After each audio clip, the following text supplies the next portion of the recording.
अस्सलाम वालेकुम जी। चलें जी, लास्ट टाइम हमने जो लेक्चर पहले फर्स्ट लेक्चर जैसा ख़त्म किया था वहीं से हम स्टार्ट करने लगे हैं अपना आज का लेक्चर।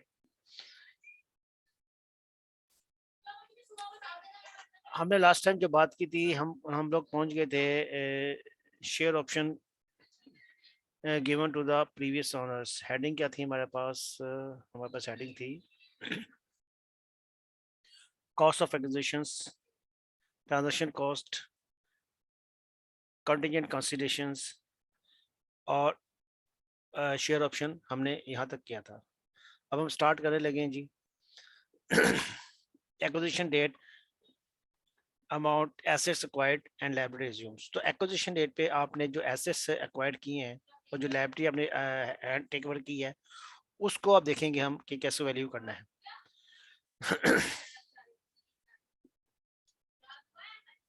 कहता जी कोर प्रिंसिपल क्या है इसका?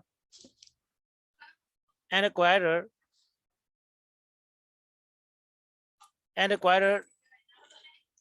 of a business must recognize assets acquired and liability assumed at their acquisition date at fair value. तो जनाब फेयर वैल्यू पे वो कहता है कि आपने जो एसेट्स हैं और लाइबिलिटी जो हैं वो टेक ओवर करने हैं। Disclose information that enable the user to evaluate the natures and the financial effect of the acquisitions.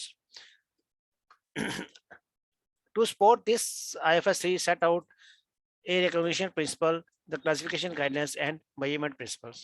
तो यहाँ पे हम तीन चीजें यहाँ डिस्कस करेंगे। तो पहली चीज हमारे पास क्या है? पहली चीज हमारे पास है एक्विजिशन प्रिंसिपल्स। वो क्या है?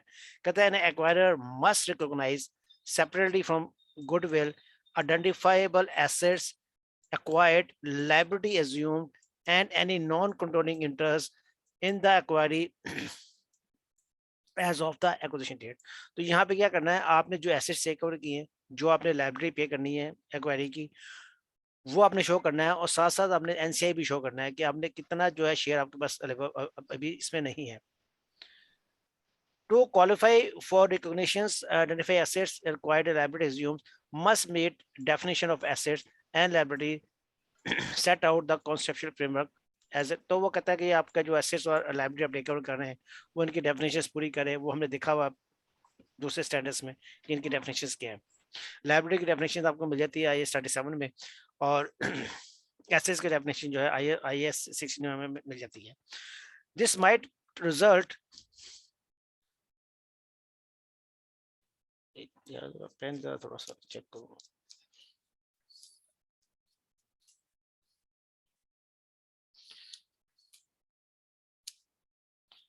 This might result in requisitions of assets and liabilities not previously recognized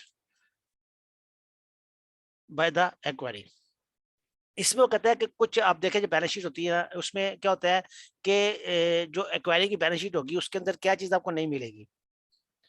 वो बात क्या कर रहा है? This might result in recognition of asset and liability not previously recognise by the acquiree. तो एक्वायरी की बैलेंस शीट में कौन से एसेट्स नहीं आ रहे?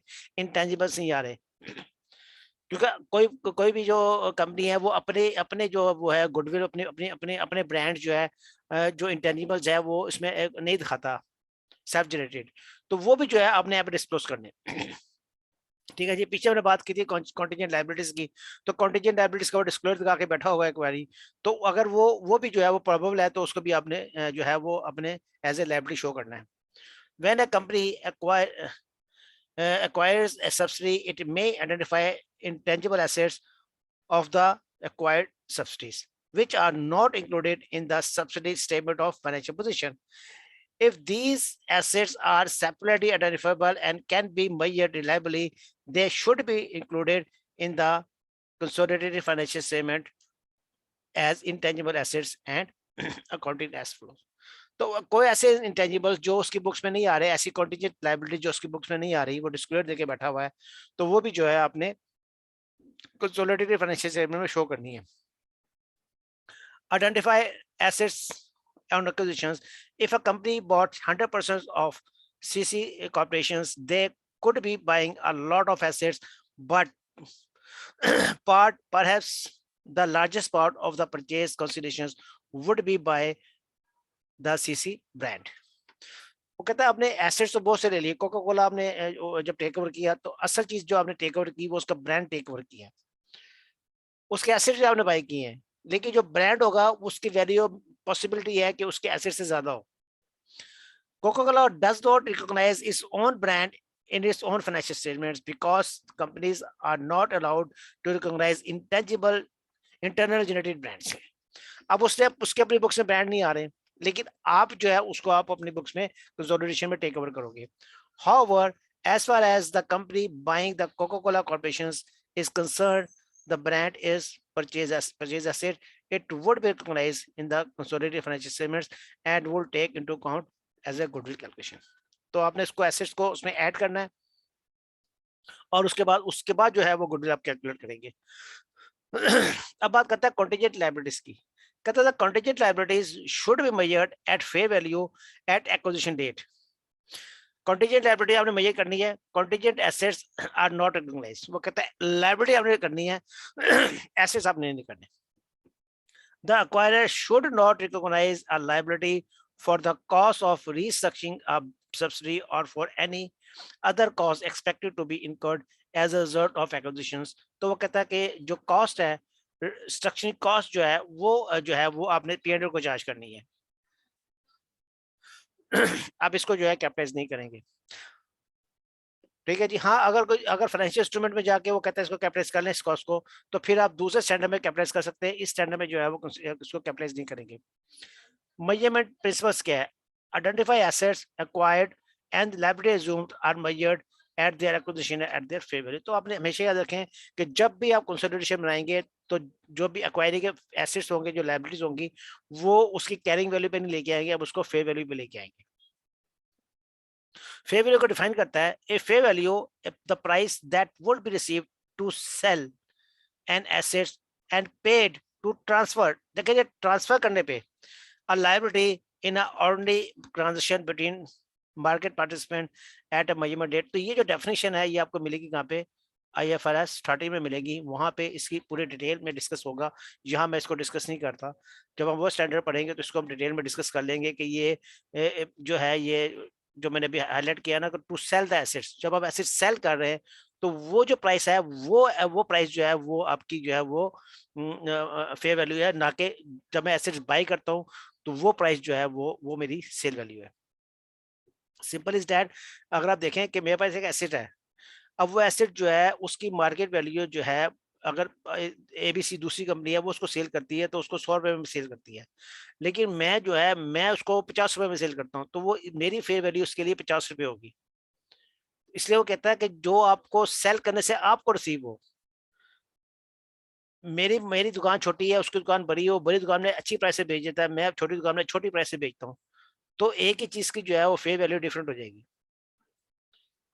ठीक है जी. तो यहाँ पे एक कॉन्सेप्चुअली है, तो हम कभी अभी जब हम डिस्कस करेंगे IFRS स्टार्टिंग तो हम इसको चीज को जो है डिटेल में डिस्कस करेंगे. आगे चलते हैं जी. The table shows how different types of assets and liabilities should be valued. कैसे वैल्यूड होंगे जनाब? वो कहता है मार्केटेबल इन्वेस्टमेंट्स जो है वो करंट मार्केट वैल्यू भी होंगी. नॉन मार्केटेबल इन्वेस्टमेंट्स कहाँ पे होंगी? Estimated value date taken into consideration features such as price earning ratio, dividend yield. और ये आपने फार्मूले दिए हुए हैं. वो कहता है फार्मूले लगा के जो प्राइस अर्निंग रेशियो का फार्मूला, डिविडेंड यील्ड का फार्मूला लगा के आप उसकी वैल्यूएशन कर सकते हैं अगर वो मार्केट में जो है वो लिस्टेड नहीं है तो. Trade and other receivables, present value of the amount to be received, this is normally the same as the book value. तो जो आपकी बुक में आ रही है तो वही आपकी जो है वो ट्रेड रिसीवेबल्स हो जाएंगे. इन्वेंटरीज जो है वो फिनिश गुड्स हैं. किस पे है? Selling price less sum the cost of disposal and the reasonable profit allowances for the selling efforts of the. तो इसको जमा करके जो है वो उसकी इन्वेंटरी वैल्यू निकाल लेंगे. Inventories and work in process. Work in process कैसे होगा? Selling price of finish goods less the sum of, यहाँ पे आपने क्या किया था? सेलिंग प्राइस माइनस किया कॉस्ट ऑफ सेल. ठीक है जी. और यहाँ पे आप क्या करेंगे? सेलिंग प्राइस के माइनस करेंगे cost of completion, cost of disposal and reasonable profit for completing and selling efforts. तो आप आपने IS2 अगर ध्यान में लेके हैं तो वहां पे हमने इसकी हमें बताता है कि आपने फिनिश गुड्स जो है, इन्वेंट्री जो है, उसको तो आपने selling price minus cost of sale पे बुक करना है. लेकिन वर्क इन प्रोसेस में क्या होता है कि आप देखते हैं कि आपकी कितनी कॉस्ट लग चुकी है. ठीक है जी, और सेलिंग प्राइस कितनी है उसका जो डिफरेंस होता है उसको आप क्या करते हैं, उसको आप वर्किंग प्रोसेस में चार्ज करते हैं। उसका कहते हैं इन्वेंटरी रॉ मटेरियल जो है वो करंट एप्लीकेशन प्राइस पे आता है। लेकिन अगर रॉ मटेरियल जो है वो आपने यूज करना है और यूज करके जो फिनिश गुड्स बनती है, मैं IS-2 की बात कर रहा हूँ आपसे, वो उसमें जो फिनिश गुड्स बन जाती है वो अगर अपनी नॉर्मल प्राइस पे सेल हो रही है तो फिर आप इसको रॉ मटेरियल को जो है एट कॉस्ट पे भी रखते हैं। 12 यहाँ पे जो है वो आपको कहता है, क्योंकि आप देखें यहाँ पे हम बात कर रहे हैं फेयर वैल्यू की, हमारे एसेट्स और लायबिलिटी जो है वो सारे फेयर वैल्यू पे आने हैं। तो यहाँ पे मटेरियल जो है वो IS-2 के हिसाब से नहीं आ रहा, वो उसकी रिप्लेसमेंट कॉस्ट पे लेके आ रहा है उसको। तो वो जो वर्किंग प्रोसेस है उसको भी सेलिंग प्राइस से लिंक कर रहा है, फिनिश गुड्स जो है उसको भी सेलिंग प्राइस से लिंक कर रहा है, और रॉ मटेरियल को भी जो किससे लिंक कर रहा है, वो रिप्लेसमेंट प्राइस से लिंक कर रहा है, ताकि उसको उसको फेयर वैल्यू पे ला सके। लैंड एंड बिल्डिंग जो है मार्केट वैल्यू पे आएंगे। प्लांट एंड मशीनरी कैसे आएगा, नॉर्मल मार्केट वैल्यू पे आएगा। इंटेंजिबल एसेट्स कैसे होंगे, एज डिस्कस अबव। ठीक है जी, ऊपर हमने डिस्कस किया इंटेंजिबल एसेट्स को। तो इंटेंजिबल एसेट्स क्या होंगे, जो कंपनी के ब्रांड्स वगैरह होंगे, उसकी हम देखेंगे कि उसकी फेयर वैल्यू क्या बनती है, उसके हिसाब से या जिससे आप गुडविल है आपकी, तो गुडविल जो है वो आप कैसे लेके आएंगे, या जो उसके ब्रांड दिए हैं वो उसकी एस्टिमेटेड वैल्यू कितनी बनती है उसकी, उसके ब्रांड की, तो वो उसके हिसाब से उसको हम बुक करेंगे। Trade and other payables, payables कैसे आएंगे, present value of the amounts disburse in meeting the liabilities, determine and appropriate current market interest rate. तो ये सर आप उसने थोड़ा सा आपको हिंट दिए हुए हैं कि आपने जो चीजें हैं वो किस प्राइस पे जो है वो करनी है। अब यहाँ पे बात करते हैं कुछ एक्सेप्शंस की। एक्सेप्शंस जो है वो क्लैसिफिकेशन में क्या एक्सेप्शन है, यहाँ पे हम देखते हैं, यहाँ पे कुछ एक्सेप्शन हमारे पास है। कहता है कंटीजेंट लायबिलिटीज। अब कंटीजेंट लायबिलिटीज जो है वो क्या होती हैं, वो दी हुई है हमें IS-34 में। क्या कहता है कि कंटीजेंट लायबिलिटी का आप डिस्क्लोजर दिखाएं, defined by IS-37 and not recognized contingent liability due to the present obligation is recognized। वो कहता है contingent liability आप as per IS-37 जो है रिकॉग्नाइज नहीं करते, लेकिन इस स्टैंडर्ड में आप करेंगे। ठीक है जी, और कैसे करेंगे आप उसको फेयर वैल्यू पे करेंगे। बाद में क्या करेंगे आप, बाद में कहेंगे at a higher of the original amount and the amount that would be reported as per IS-37। ठीक है जी, तो कॉन्टीजेंट लायबिलिटी के लिए हम IS-37 में क्या कहता है कि कॉन्टीजेंट लायबिलिटी का डिस्क्लोजर दिखाएं। तो यहाँ पे हम डेविएशन करेंगे स्टैंडर्ड से, और हम यहाँ पे कंसोलिडेशन में क्या करेंगे, हम उसको फेयर वैल्यू पे दिखाएंगे। ठीक है जी, तो इस पे एक न्यूमेरिकल करते हैं ताकि हमें और क्लियर हो जाएगी।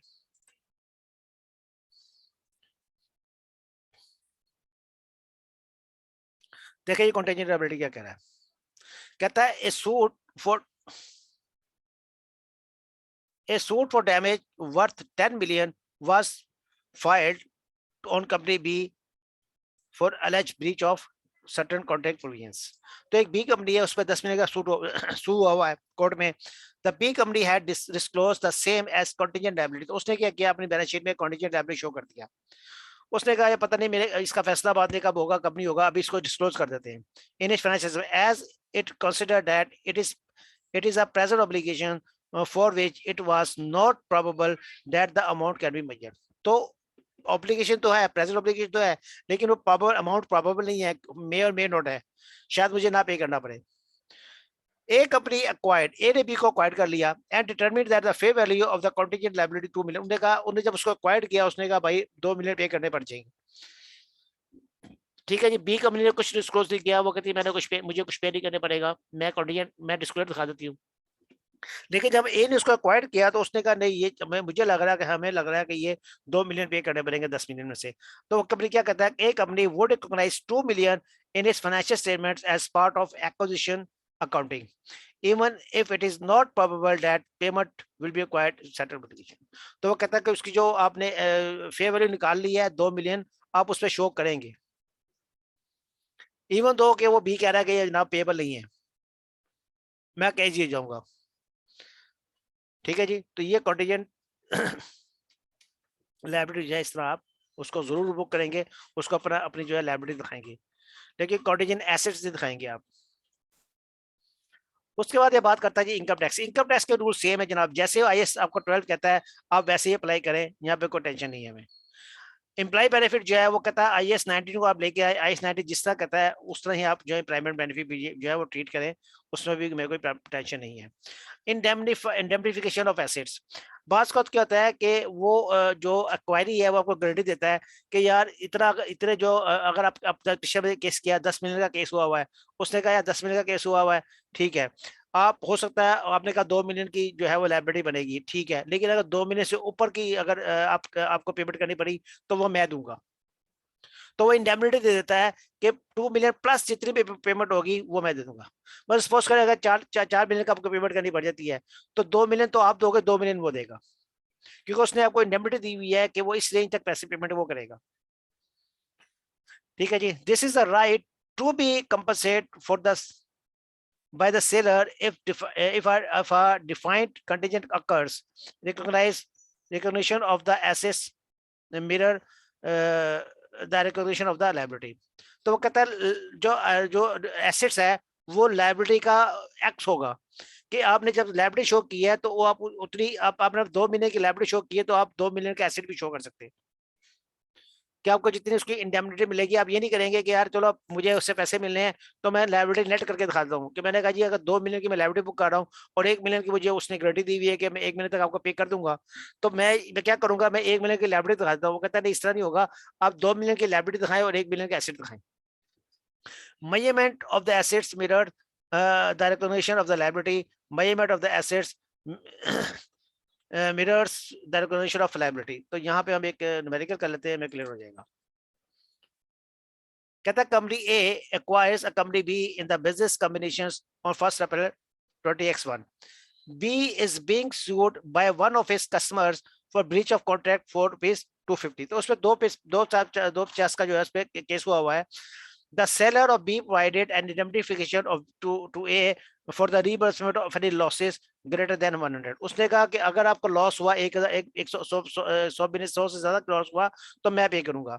मतलब टोटल लॉस शू कितने का है, 250 का है, उसमें से उसने कहा कि अगर 100 तक का तो आप बर्दाश्त करोगे, लेकिन इससे ज्यादा हो गया तो कितने ज्यादा कितना हो सकता है, इससे ज्यादा 150 हो सकता है। ठीक है ना जी। उसने कहा कि आपको जो क्या है सेलर बी को क्या गारंटी दी है कि एनी लॉसेस ग्रेटर देन 100 से ऊपर 100 तक अगर लॉस होगा तो आप ही वो जो है एक्वायरर ए बेयर करेगा, लेकिन उससे ऊपर जो लॉस होगा वो मैं बर्दाश्त करूंगा। तो वो कितना लॉस हो सकता है, वो 250 माइनस 100 150 तक का मुझे जो है वो लाइबिलिटी बिल बन सकती है, मुझे पे करना पड़ जाएगा, तो वो मुझे पे करेगा। ठीक है जी। तो यहाँ पे क्या होगा, there are no collectability issues around this indemnifications. अब वो कहता है जनाब देखिए जी कितना आप 150 रुपए जो है वो क्या करेगा, शो करेगा। At the acquisition date the company determined that there is a present obligation and therefore the fair value of the contingent liability 250 is recognised in the acquisition. तो वो 250 का क्या करेगा, वो कंटीजेंट लायबिलिटी डिस्क्लोज करेगा, और 150 का क्या डिस्क्लोज करेगा, वो इंडेमनिफिकेशन ऐसे शो करेगा कि इतना मुझे एसेट्स मिल सकता है, अगर इतनी लाइबिलिटी बनेगी तो इतना एसेट मुझे मिल जाएगा। ठीक है जी।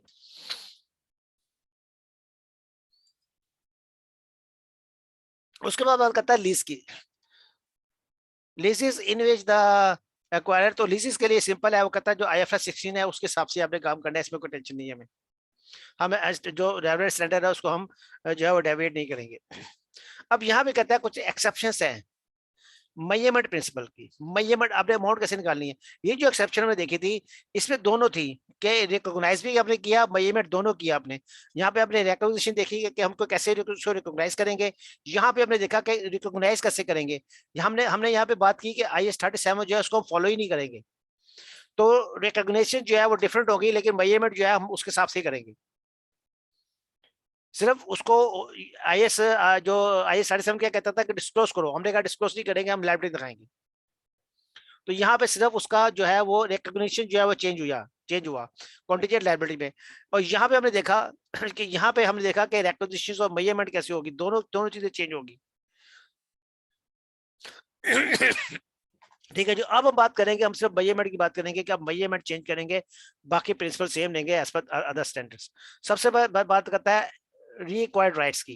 वो कहता है रीएक्वायर्ड राइट्स जो है इसकी वो बात कर रहा है इसमें वो कहता है कि इसमें देखिए आप पहले क्या चीज हमारी हेडिंग कहती है रिकॉग्निशन, तो रिकॉग्निशन तो उसमें एप्लीकेबल नहीं है, इसको तो नहीं छेड़ रहा, वो मेजरमेंट को छेड़ रहा है वो। तो रीक्वायर्ड राइट्स होते क्या है, पहले ये बात करते हैं हम कि होते क्या है। ये होता ही है कि एक कंपनी है, उस कंपनी ने क्या किया, उस कंपनी ने जो है वो फ्रेंचाइज दे दी दूसरी कंपनी को। एक मेरी कंपनी पाकिस्तान में है, हम लोगों ने जो है ना यूके में एक हमने का ब्रांच बनाएंगे, तो वहां पे हमने एक इन्वेस्टर ढूंढा, उस इन्वेस्टर को हमने कहा कि तुम यहाँ पे जो है हमारी ब्रांच बनाओ, हमारी फ्रेंचाइज ले लो। उसने हमारा लाइसेंस लिया और एक उधर अपना बिजनेस शुरू कर दिया। अब वो बिजनेस अच्छा चलने लगा तो हमने कहा यार ये बिजनेस बहुत अच्छा चल रहा है, इसको हम इसको एक्वायर कर लेते हैं। तो हमने क्या किया, हमने उसकी कंपनी को परचेज कर लिया। जब हम उसकी कंपनी को परचेज करेंगे तो उस कंपनी की उसकी कंपनी की जो बैलेंस शीट होगी, उसकी बैलेंस शीट के अंदर एक हमारा हमारा लाइसेंस भी आ रहा होगा। हमारी फ्रेंचाइज जो हमने उसको दी हुई है, उसने हमारा जो लाइसेंस लिया हुआ हमसे काम करने का, उसके लाइसेंस जो है उसका इंटेंजिबल एसेट्स भी आ रहा होगा, तो उसकी बुक्स में वो इंटेंजिबल एसेट्स भी हमारे पास आ जाएगा। तो ये उसकी बात कर रहा है कि रिक्वायर्ड राइट्स, तो आप आपके अपने जो राइट्स है, जो अपने अपना लाइसेंस उसको दिया होता, वो लाइसेंस उसके पास था, वो लाइसेंस भी आपके पास वापस आ रहा है। ठीक है जी। अब वो जो लाइसेंस था, वो सपोज करें उसकी बैलेंस शीट है, ये जो है वो बैलेंस शीट है उसकी एक्वायरी की। इसमें क्या हो रहा है, इसमें जो है उसने एक इंटेंजिबल एसेट दिखाया हुआ है, जो हमारा लाइसेंस था वो 250 का दिखाया हुआ है, उसकी बुक्स पे 250 का आ रहा है। अब आप जब उसके एसेट्स एक्वायर करेंगे तो उसका इंटेंजिबल एसेट्स भी आप एक्वायर कर लेंगे। आप अपना ही लाइसेंस जो है वो रीक्वायर्ड करेंगे, रीक्वायर्ड कर रहे हैं अपने राइट्स को। अब क्या होगा, वो स्टैंडर्ड ही कहता है कि जनाब ये जो आपका एसेट्स है, इसकी मार्केट वैल्यू देखनी पड़ेगी आपको। आप तो सारी सारी जो चीजें हैं वो फेयर वैल्यू पे लेके आ रहे हैं, तो आपको ये देखना पड़ेगा इसकी फेयर वैल्यू क्या है। अब हम कहते हैं इसकी फेयर वैल्यू जो है वो मार्केट के अंदर जो है वो 450 है। अब अगर इसकी जो मार्केट के अंदर इसकी फेयर वैल्यू है वो 450 है, तो हमें ये देखना पड़ेगा कि हम इसको कितना कैश पे करें। तो हमें क्या करना पड़ेगा, इसकी इसकी कैरिंग वैल्यू लेनी पड़ेगी। सपोज करें ये इसकी कैरिंग वैल्यू है, इसकी कैरिंग वैल्यू क्या है, इस पे जो है वो डेप्रिसिएशन निकाल दे, आप 100 रुपए डेप्रिसिएशन निकाल दे इस पे, तो इसकी कैरिंग वैल्यू 150 आ गई। अब हम इसका डिफरेंस लेंगे, हम कहेंगे जनाब 300 रुपए जो है वो हमें एक्स्ट्रा पे करना पड़ेगा। ठीक है ना जी। वो जो हमारी एक्वायरी कंपनी है जिसको हम एक्वायर कर रहे हैं, वो ये कहेगा साहब आप 150 रुपए वाली जो चीज है वो मार्केट के अंदर 450 की है, आप मुझे 300 रुपए एक्स्ट्रा पे करें। ठीक है जी। तो ये 300 जब एक्स्ट्रा पे करेंगे उसको, वो हम उसको क्यों पे कर रहे हैं कि उस चीज की फेयर वैल्यू बहुत ज्यादा है। तो हमने इसका ट्रीटमेंट देखना है कि हमने इसका ट्रीटमेंट कैसे करना है। ठीक है जी। तो ये वो कहता है ये जो आप कैश पे कर रहे हैं, इससे क्या करें, आप अपनी परचेस कंसिडरेशन को कम कर लें। ये कैश जो आपने जो परचेस कंसिडरेशन पे की है, बेसिकली उसके अंदर ये भी शामिल है। जब आपने परचेस प्राइस बनाई थी तो उसने इसको शामिल किया था कि जनाब मुझे ये भी चाहिए, तो वो कहता है इसको आप निकाल दें। तो हमने क्या करना है, हमने पहले रिक्वायर्ड राइट्स को कैलकुलेट करना है कि कितनी वैल्यू बनती है जो हम उसको एक्स्ट्रा पे करते हैं अगर सिर्फ ये राइट्स वापस देते हैं। हम अपने राइट्स वापस ले रहे हैं ना, तो उस राइट्स को वापस लेने के लिए हमें कुछ एक्स्ट्रा अमाउंट देनी पड़ेगी उसको। वो एक्स्ट्रा अमाउंट परचेज कंसिडरेशन का पार्ट होगी, तो उसमें से हमने इसको डिडक्ट करना है। ठीक है जी। तो पहले इस पे जो है हम थोड़ा सा ना इस पे न्यूमेरिकल करते हैं, उसके बाद इसको पढ़ते हैं, फिर ये हमें जरा समझ में आ जाएगा। इस पे न्यूमेरिकल करते हैं हम लोग, फिर हमें ये समझ में आएगा। रिक्वायर्ड राइट्स, ये देखें जी। कहता है ABC limited acquired PQ limited for a consideration of 10 million. उसने उसको परचेज कंसिडरेशन कितना दिया, 10 मिलियन का दिया परचेज कंसिडरेशन।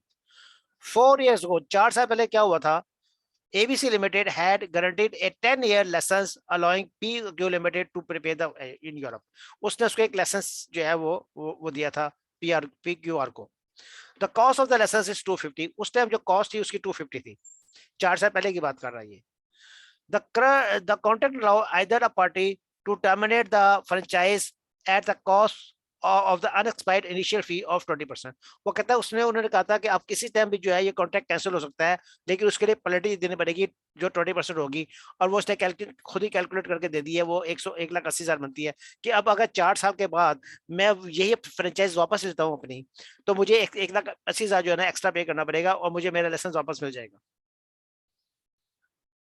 ठीक है जी। उसका कहता है ABC limited has acquired PQ limited because it sees high potential in the Europe market and wishes to expand it. उसने कहा बड़ा अच्छा बिजनेस हो रहा है, मैं इसको खरीद ही लेता हूँ। ABC limited calculate that under the current economic conditions and at current prices it could grant 6-year franchise for a price of 450। वो कहता है अब जिसकी फेयर वैल्यू कितनी है, इसकी फेयर वैल्यू जो है वो 450 है। ठीक हो गया जी। अब इसका मतलब क्या हुआ कि हमारे पास जो 250 का था, हमारे पास हमारी जो कॉस्ट थी 2,50,000, वो अब कितनी हो गई है, उसकी कैरिंग वैल्यू कितनी रह गई है, 6/10 बाकी रह गई है। ठीक है ना, 4 साल तो निकल चुके ना। तो अब देखते हैं आज उसकी उसकी कैरिंग वैल्यू कितनी आती है। 4%, 4 साल की डेप्रिसिएशन निकाल दो उस पर। 25 लाख का 25 का जो है वो 10% की तरह 25,000 हुआ। 25,000 को 4 से मल्टीप्लाई कर दो तो 1 लाख हो गया। तो 1 लाख निकल गया आपका, तो 1,50,000 अब किस कैरिंग वैल्यू आ गई। तो ये आपके कैरिंग अमाउंट आ गई आज की वैल्यू। 4 साल की डेप्रिसिएशन निकाल के आपने कहा जी उसकी आज की वैल्यू कितनी है, उसकी 1 लाख। 1 लाख उसकी आज की वैल्यू है, उसकी फेयर वैल्यू कितनी है, उसकी फेयर वैल्यू मैंने कहा, उसकी फेयर वैल्यू क्वेश्चन कह रहा है 4,50,000 है। तो इसका मतलब क्या हुआ कि हमें जो डिफरेंस है वो 3 लाख रुपए जो है वो एक्स्ट्रा पे करना पड़ेगा।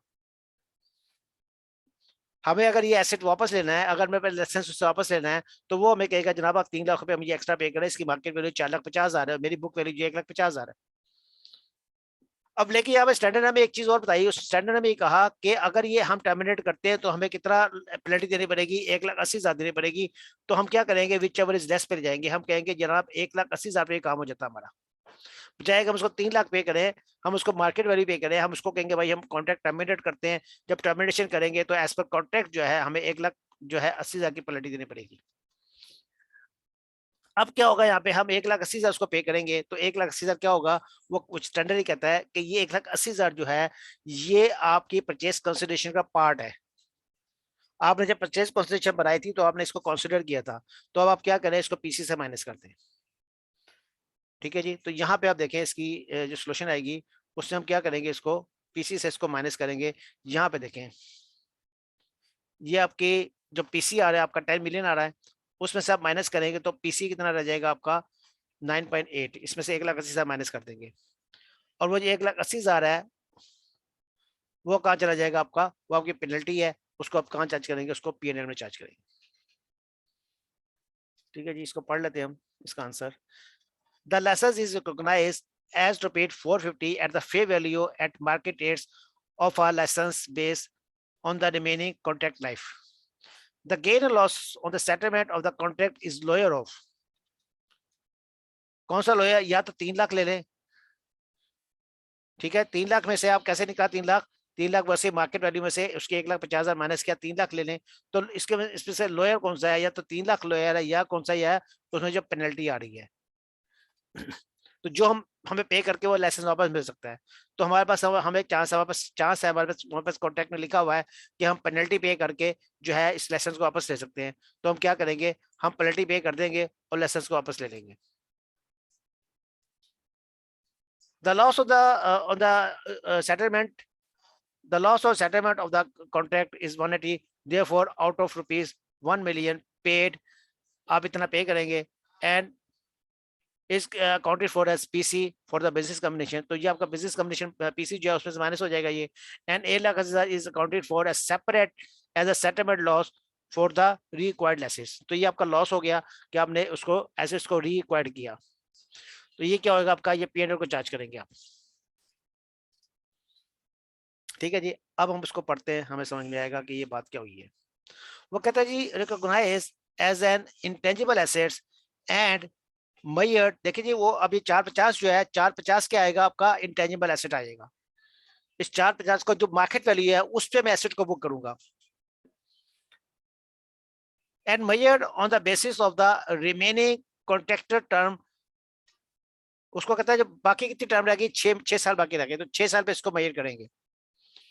regardless of the whether market participant would consider potential contractual renewal in determine the fair value। तो वो कहता है जो अब आप जो एसेट शो करेंगे अपनी बुक्स में, कंसोलिडेटेड फाइनेंशियल स्टेटमेंट जो एसेट शो करेंगे इंटेंजिबल एसेट्स, वो आप इंटेंजिबल एसेट्स 4,50,000 शो करेंगे। और कितनी राशि के लिए शो करेंगे, आप उसको अगले 6 सालों के लिए शो करेंगे।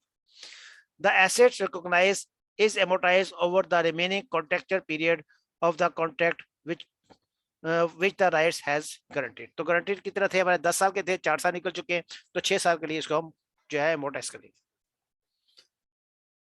ठीक है जी, क्लियर है ये पॉइंट? Required rights. कोई क्वेश्चन है तो आप साथ साथ कर सकते हैं, ताकि हम जो आपके क्वेश्चंस हैं साथ साथ ही आंसर कर लें, क्योंकि ये जैसा आगे चलता जाएगा चीजें नई नई चीजें ऐड होती रहेंगी। अब वो बात करता है share based payment. Share based payment जो है वो उस पर वो कहता है आपका जो है वो IFRS 2 जो है उसी को अप्लाई करेंगे आप। ठीक है जी, तो इसमें कोई चेंज नहीं है, IAS 2 ही अप्लाई करेंगे। इस पर भी हम एक न्यूमेरिकल कर लेते हैं ताकि ये हमें और अच्छा क्लियर हो जाए। शेयर बेस्ड पेमेंट ट्रांजेक्शन कहता जी, green limited acquired P Limited as a part of arrangement. Green Limited had to replace the P Limited existing equity settled awarded. अब क्या हुआ, ग्रीन लिमिटेड ने P Limited को acquire किया। अब P Limited जो जिसको वो एक्वायर कर रहा है, जो एक्वायरी है, उसने अपने एम्प्लॉइज को एक ऑप्शन दी हुई है कि सर आप मेरे साथ काम करें, आपको मैं 5 साल तक मेरे साथ काम करते रहे, मैं 5 साल के बाद आपको अपनी कंपनी के शेयर दूंगा। The original award satisfy the vesting period 5 year, तो 5 साल तक आपने मेरे साथ काम करना है। At the acquisition date P Limited implies having already rendered 2 year services। तो क्या हुआ, हुआ ये जनाब, यहां से काम शुरू हुआ, ये 0 ईयर 0 है, ईयर 1, ईयर 2, ईयर 3, ईयर 4 और ईयर 5। तो ये इसने कहा कि आप 5 साल तक मुझसे काम करें। लेकिन क्या हुआ कि यहाँ पे आके आके यहाँ पे जो है वो मर्जर हो गया, उसने उसको टेक ओवर कर लिया। 2 साल तक तो वो काम चलता रहा सही, लेकिन 2 साल के बाद क्या हुआ, वो कंपनी को टेक ओवर कर गया ग्रीन लिमिटेड। जब उसने उसको टेक ओवर किया तो क्या हुआ, as acquired Green limited replace the original award with his own share. उसने कहा कि ठीक है, अब मैं आपको जो है वो P लिमिटेड के शेयर नहीं मिलूंगा। अब P लिमिटेड के शेयर नहीं मिलेंगे आपको, आपको कौन से मिलेंगे शेयर, आपको ग्रीन लिमिटेड के शेयर मिलेंगे as an award. Under the replacement awards the vesting period is reduce to 2 years. वो कहता है कि अब जो वेस्टिंग पीरियड है वो अभी बाकी कितना रह गया, अभी 3 साल बाकी रह गए। एज पर ओरिजिनल टर्म कितने बाकी रह गए, 3 ईयर्स बाकी रह गए। लेकिन उसने कहा कि मैं इसको 2 साल में खत्म कर दूंगा। जो नई स्कीम आएगी, जो मैं अपने शेयर दूंगा वो आपको 2 साल के बाद दे दूंगा। इसका मतलब क्या हुआ कि जो जो टोटल जो वेस्टिंग पीरियड था वो पहले 5 साल का था, अब वो 3 साल का हो गया, सॉरी 4 साल का हो गया, 1 साल कम हो गया। The value of market base of the award is acquisition date are as follows. वो कहता है एक्विजिशन पे क्या हुआ कि अगर मैं आपको ओरिजिनल देता, अगर मैं आपको ओरिजिनल कॉन्टैक्ट करता तो मैं आपको 500 मेरी टोटल कॉस्ट थी, ठीक है। तो मैंने क्या कर रहा था, मैंने कॉस्ट कैसे बुक कर रहा हूँ, मैं कॉस्ट ऐसे बुक कर रहा हूँ, ओरिजिनल कॉन्ट्रैक्ट पे मैं हर साल 100 रुपए बुक कर रहा हूँ, तो मेरे 500 रुपए बुक हो जाते हैं 5 साल में। लेकिन उसने क्या कहा, अब उसने कहा कि अब जो नए शेयर आपको मिलेंगे जो कि अगले 2 सालों में आप मेरे साथ काम करेंगे, तो मैं आपको 600 दूंगा। इसका मतलब क्या हुआ कि मैं 600 को यहाँ पर डिवाइड कर दूं कि पहले पहले साल के एंड पे 200 300 दूंगा, तो उससे 300 दूंगा, नई स्कीम में हो जाएगा। ठीक है जी। तो यहाँ पे क्या होगा, और उसके बाद क्या होगा, as on acquisition date all awards are expected to be vest. अब यहाँ पे हुआ क्या, हुआ ये कि स्टैंडर्ड कहता है कि सर आपने जो नए शेयर्स देने हैं, ये जो पिछले जो काम हुआ है 2 साल का, उसका क्या करना है आपने। ये जो पीरियड आपका 2 साल का पीरियड है, इस पीरियड में भी तो कुछ काम हुआ ना, इसका इसमें भी तो एक लाइबिलिटी बुक हुई है 200 रुपए की उसकी। ठीक है जी।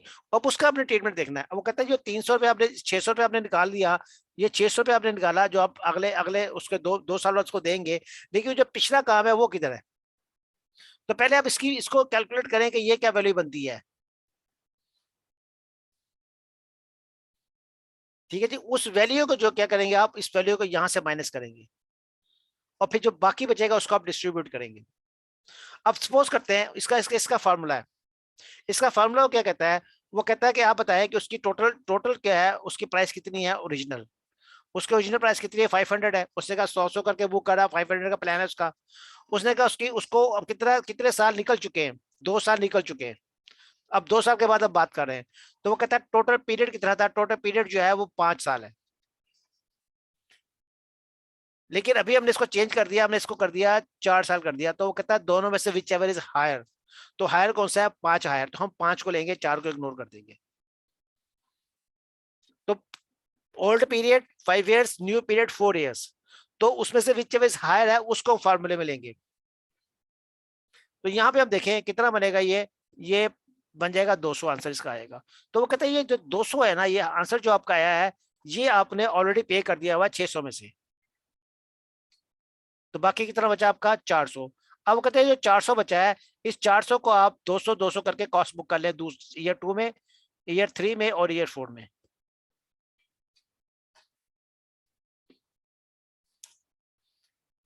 ठीक है जी। तो ये था ट्रीटमेंट आपने कि आपने शेयर बेस्ड पेमेंट का ट्रीटमेंट कैसे करना है। आपने ये देखना है कि जो पीरियड ऑलरेडी चला गया हुआ है पीछे, जिस जो एक्वायर्ड हो चुका है, उस पीरियड की कितनी कॉस्ट थी, उस कॉस्ट को जो है आपने ऑलरेडी जो है वो आप उसकी ऑलरेडी लायबिलिटी आ रही थी, उस लायबिलिटी के अगेंस्ट नेट करना है, और बाकी जो बचेगा उसको जो है ना आपने डिस्ट्रीब्यूट करना है।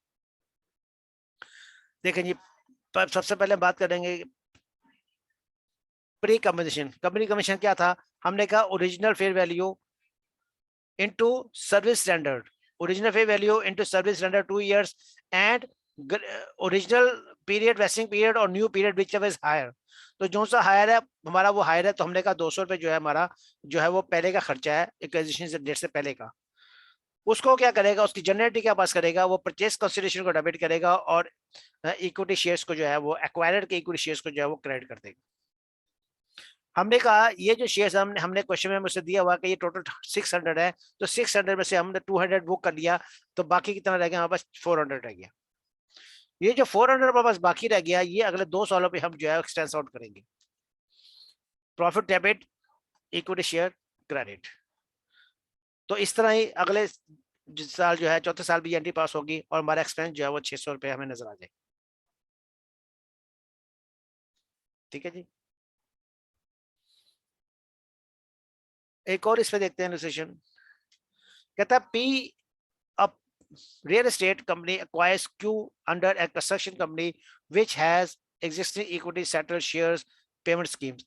The award vests 5 years of the employee services at the acquisition date. The company Q implies a render 2 years. वही पुरानी वाली बात कर रहा है अभी। Now the awards are vested at the acquisition date. P did not replace the existing shares payment scheme but reduced the remaining vesting period. उसने पिछली पीरियड को चेंज नहीं किया। पिछले में क्या हुआ था, उसने स्कीम चेंज कर दी थी, उसने कहा था मैं उसके शेयर ही मिलेंगे, मेरे शेयर ले लो। ठीक है ना जी। यहाँ पे वो क्या कहता है, उन्होंने कहा ये पिछले शेयर ही चल रहे तो हम इसको छेड़ते नहीं है, पिछले स्कीम को उसने चेंज नहीं किया कंपनी भी। लेकिन उसने क्या किया, जो बाकी पीरियड 3 साल का था उसको उसने 2 साल का कर दिया, जब ऐसे पहले पहले केस में हमने किया था। कंपनी भी determined that the market based measures of the award at the acquisition date ₹500 based on the measurement principles and conditions at the acquisition date IFRS 2। तो उन्होंने कहा उसकी वैल्यू कितनी है, 500 है। ठीक है जो सेम कंडीशन सारी है, तो यहाँ पे हम कोई वही फार्मूला लगेगा, हमारी 200 निकल आएगी। अब पीरियड तो 5 ही है ना, ओरिजिनल भी 5 है और हमारा नया भी 5 ही है, सॉरी नया 4 है, 1 साल में रिड्यूस कर दिया, तो यहाँ पे हायर आ जाएगा। तो अब यहाँ पे कितना होगा, उसने कहा वैल्यू कितनी 500 है, तो 500 में से 200 हमने हमने दे दिया, बाकी कितना आ जाएगा आपको 150 आ जाएगा आपका। और यहाँ पे देखें, अब यहाँ पे एनसीआई आएगा, बस यहाँ पे ये चीज नोट करने वाली है, क्योंकि यहाँ पे हमने ओरिजिनल स्कीम को हमने कंटिन्यू रखा है। तो ओरिजिनल स्कीम में क्या होगा, वो पिछली कंपनी शेयर इशू करेगी, तो जब पिछली कंपनी जो जिसको हम एक्वायर कर रहे हैं वही कंपनी इशू करेगी, तो हम क्या करेंगे, हम एनसीआई को इंक्रीज कर लेंगे। ठीक है जी। तो ये हमने दोनों केस देख लिए कि पहला केस क्या था कि कंपनी जो नई कंपनी है एक्वायरर जो है वो अपने शेयर इशू करता है, और ये दूसरा केस क्या है, इस केस में एक्वायरर जो है वो कहता है मैं अपने शेयर इशू नहीं करूंगा, जो पिछली एक्वायरी है उसी के शेयर इशू करूंगा। तो जब उसी के शेयर इशू करेंगे तो हम क्या करेंगे, हम एनसीआई को जो है वो इंक्रीज कर देंगे।